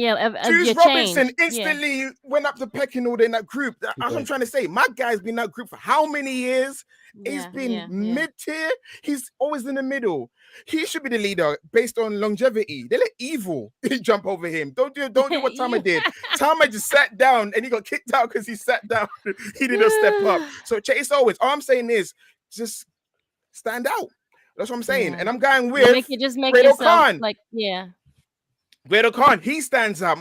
He comes out like he's had 10 pints, before a match. So I'm going with the Drunken Master. Hey, that's that dude, the hero. We got also the other members of United Empire, Jeff Cobb, Aaron Hanare, and Aussie Open. They're gonna be a 4-on-4 matchup against Jonah, Shane Hayes, Mikey Nichols, and Bad Dude Tito. I went with United Empire for Great Khan. I'm gonna go with United Empire here as well because I feel Aussie Open, they need the big push here, another win on the US soil. Who you got, Sat? I'm going with United Empire. I got vested interest in that group because I was part of the marketing for that behind the scenes. Hey, SB knows the truth. Like I was part of. Hey, pull back the curtain. Let them know who your friend is. Let them know who your friend is. Listen, a certain wrestler was in the group chat. So we got a group chat, and he's like, "Hey, help me come up with the names." So no, you know what? Since you exposing the Anaho family, I'm exposing Sat. Sat is really good friends with Will Ospreay, ladies and gentlemen. He's really good friends with Will Ospreay. He doesn't let us know all the time, but I don't care. Since he won't travel to where I'm at. Do I need to come over to England? Come over to don't. My guy hasn't answered my texts in a while. We're friends, but he hasn't answered my texts in a while. Yeah, are you sure? Now you see, this is my thing with friends that know people. See, I got dibbed out of something that happened at my kid's school last week, and I'm still a little sour about it. But I'm gonna keep it. I'm just I got. Listen, I've known him before. Now you're telling me you know Will Ospreay? Like I've known him since he was 17. I've known him since he was 17. Yeah, I've known him. Yeah, since you guys were backyard. Yeah, backyard wrestling. He was a backyard wrestling. He's got a ring. He had his own promotion. He was a manager there. Commentary. He helped me with Wrestle Talk. That I'm pulling out the curtain. Now you know how I got hired in the first place. It wasn't nepotism. I worked my ass for it. If you've seen the video I put up. You did. Mm-hmm. You did. So yes, United Empire is it's a group that he's my group. We are Bullet Club affiliated. He's United Empire affiliated. Hey, if we're putting the curtain even more, okay. I almost joined United Empire at one point, by the way. The reason it never happens, I never broached the subject. Me traveling to wrestling shows does not appeal to me. Romeo says, damn, so Sat E, where the E stands for Empire. It does. But he doesn't follow me on Twitter anymore because I like a lot of crap he doesn't want to see. Oh, see. Now you're burning bridges, friend. I'm not burning bridges. I'm going to see. He can't help it because we got the same friends. We got to the same stag do. I'm going to see him this winter. He can't avoid me. Krssi, who you got? United Empire or Jonah's crew? Empire. Because she gotta go with Empire now that we got a member here. Well, yeah, that too. But I know I was gonna go for him because Jeff Cobb. He hasn't responded to my text in a while. So, but yeah, I'm just like, this world is just too damn small. Yeah, I know a lot of damn people. Like something's got to give. Hey, you know what? You randomly make a friend who wrestles. He may become a star one day. He may not be. There you go.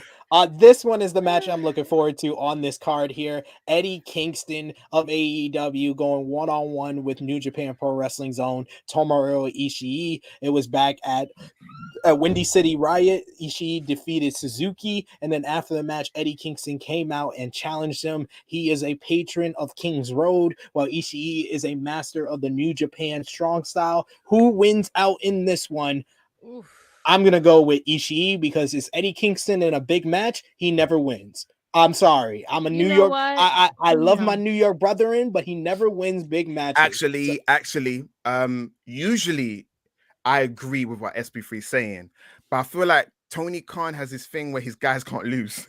I'm saying No, most of the time, in AEW. If this was AEW, I would pick Eddie Kingston. even But in this is other New companies, Japan. sometimes, you know, John Moxley hasn't been catching L's since he's been back. No. He's careful. But John Moxley's on a different food chain than Eddie Kingston. So I'm It's going true. with It's true. That's definitely very. Yep.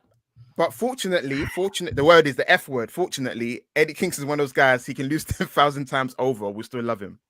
So exactly. Who you got? Sal? That's kind of true. my heart wants to say Eddie to win. Right. But logic states it's He's not gonna Ishii's win. house. Yeah. Yep. Adam Cole, say it right. Ishii, not Ishii. Unless that's a nickname. Ishii for the win. Who you got, Krssi? Ishii. My heart really wants to go with the hometown, guy, but he has. When we pick him, we're setting ourselves up for failure. Exactly. Be smart. Ishii. Be smart. Don't go with your heart. Go with your brain. You have to go with the Vince brain. Yep. We're gonna have another showdown here, as it's gonna be another AEW star on this matchup on this card of the House of Black. You got Brody King going one-on-one with Minoru Suzuki. Brody King challenged Suzuki after his loss against Ishii at Windy City Riot. So, I mean, Brody King has been picking up a lot of wins in New Japan on New Japan Strong, but I'm going with Suzuki in this one. Who you got, Krssi? Brody does need the win, but I guess it doesn't really. I mean, damn, this is hard. I want to pick Brody so bad. I'm gonna just fuck it, Brody. He's probably gonna lose though. Who you got, Si? I'm hoping I'm not gonna sneeze with my answer coming out. I'm gonna go with Suzuki because Brody King's an established team. I don't think they're gonna do much of him in terms of being singles. If he wasn't signed with AEW, it would have been my answer would have been different. But I think because he's got AEW commitments, they have to focus on giving Minoru Suzuki the win and the validation. I love Slamming Sammy Joe talking about Eddie Kingston with the eye makeup. He says just rub some cheese doodles around his eye. Y'all are Cheetos. Doodles. Y'all are cheese stupid. doodles. Y'all are stupid. We got a tag team matchup, a preview of Dominion next month, as it's going to be Kazuchika Okada, the IWGP World Heavyweight Champion, and Rocky Romero of Chaos versus the Bullet Club, Jay White and Hikuleo. Of course, it was Jay White who attacked Okada at the end of Wrestling Dontaku to challenge him for the gold at Dominion on June 12th. And this one will be a preview here. But we saw last night on New Japan Strong that Jay White defeated Hikuleo and then invited him back into the Bullet Club, but Hikuleo is still brothers with the Gorillas of Destiny, who have been kicked out of the Bullet Club. So I think that Jay White's going to leave him hanging, and Okada and Romero will win this one. Who you got, Sam? Up into that explanation, I said Rocky Romero's there to eat the pin, but now that you said that, because I was about to ask you, because I know I've been doing my best to catch up on what's going on with the Bullet Club drama, because I know Bad Luck Fale side with Bullet Club. I was like, what's Hikuleo doing? Because he answered the open challenge, the United States of J challenge, didn't win that, but it seemed like he had Jay White's respect. But you're right, it could be a case like, in my head, if you're gonna do Gorillas of Destiny being baby faces, they need more numbers in the group in terms of the war. Hikuleo got the rub being part of Bullet Club, albeit he did better than Cody Hall, being like the big. This is true. Yeah. He's still got a lot to learn in terms of in the ring, in terms of being vicious. I mean, he's Haku's son. Be more vicious. I say I'm going with SB3. Yes. I'm going to go with what SB3 said. I'm going to go with Chaos winning. Who you got, Chaos or Bullet Club, Krssi? I'm going Bullet Club.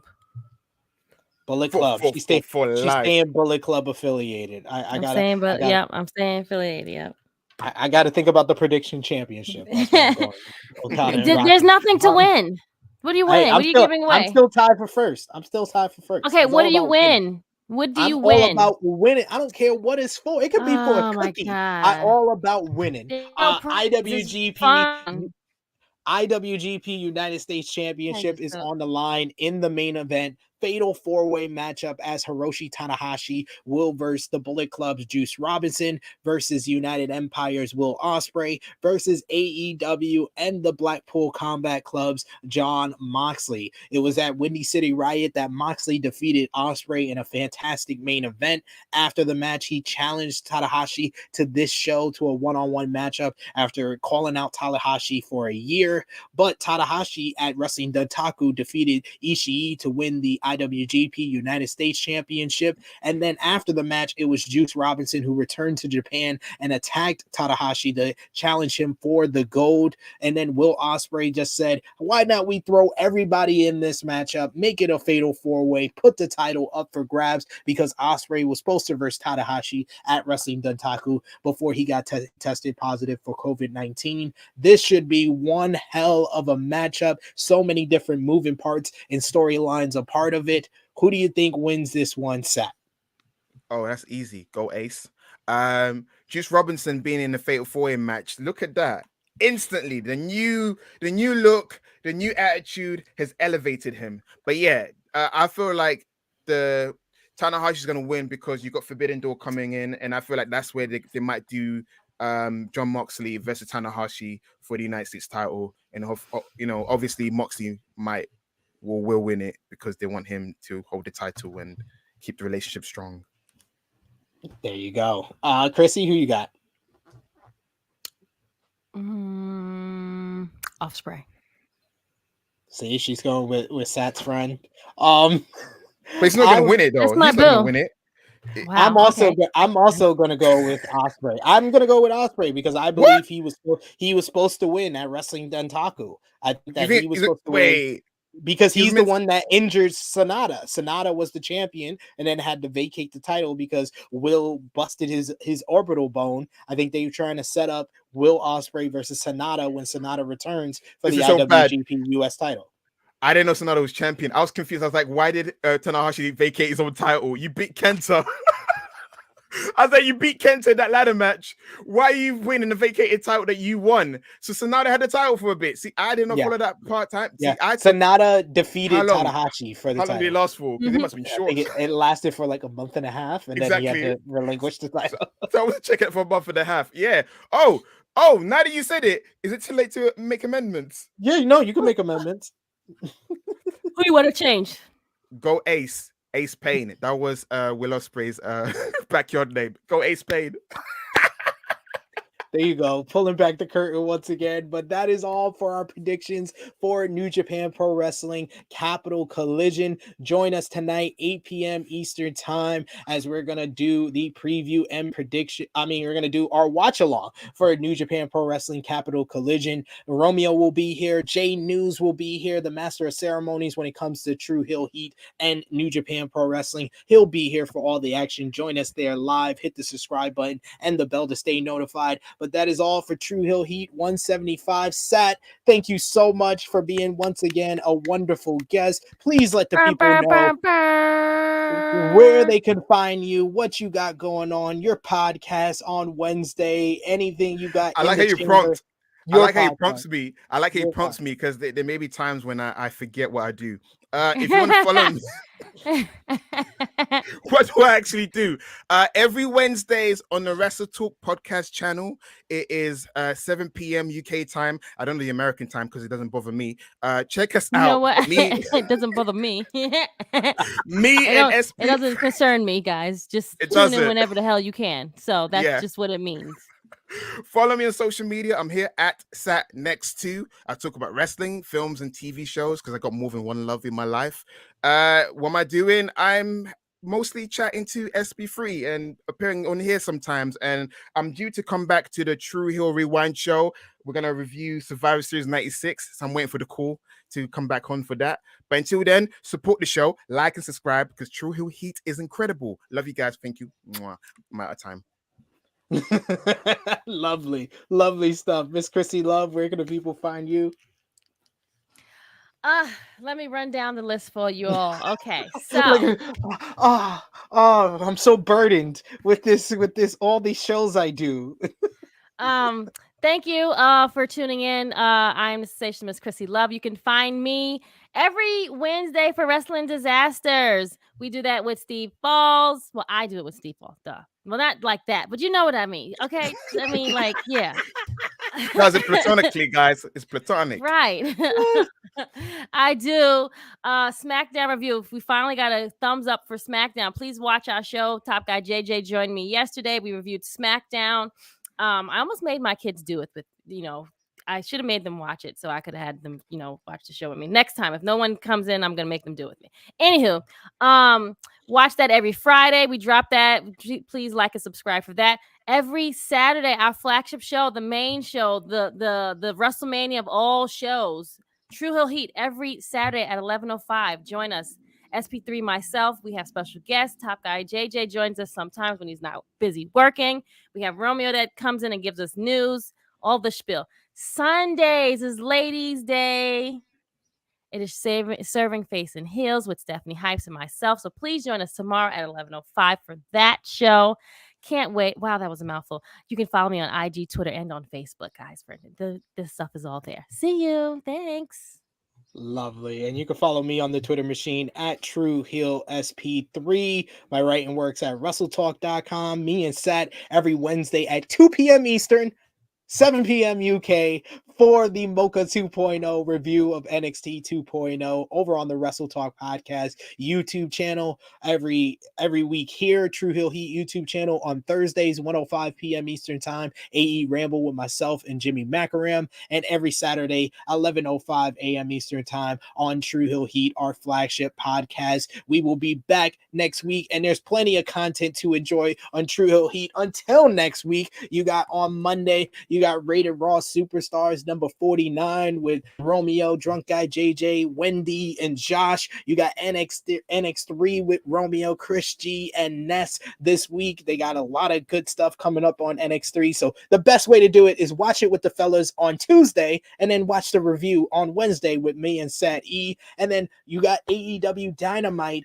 Watch along on my birthday. It's Joker Wednesday. You got Samoa Joe versus the Joker, Jeff Hardy versus Adam Cole, Dr. Britt Breaker versus the Joker, and then right back here next Saturday, Tru Heel Heat 176. So for our special guest, Sat E, for Miss Krssi Luv, it is me, your Tru Heel Phenom SP3. This has been Tru Heel Heat 175. Who's leaving? We are signing off until next time.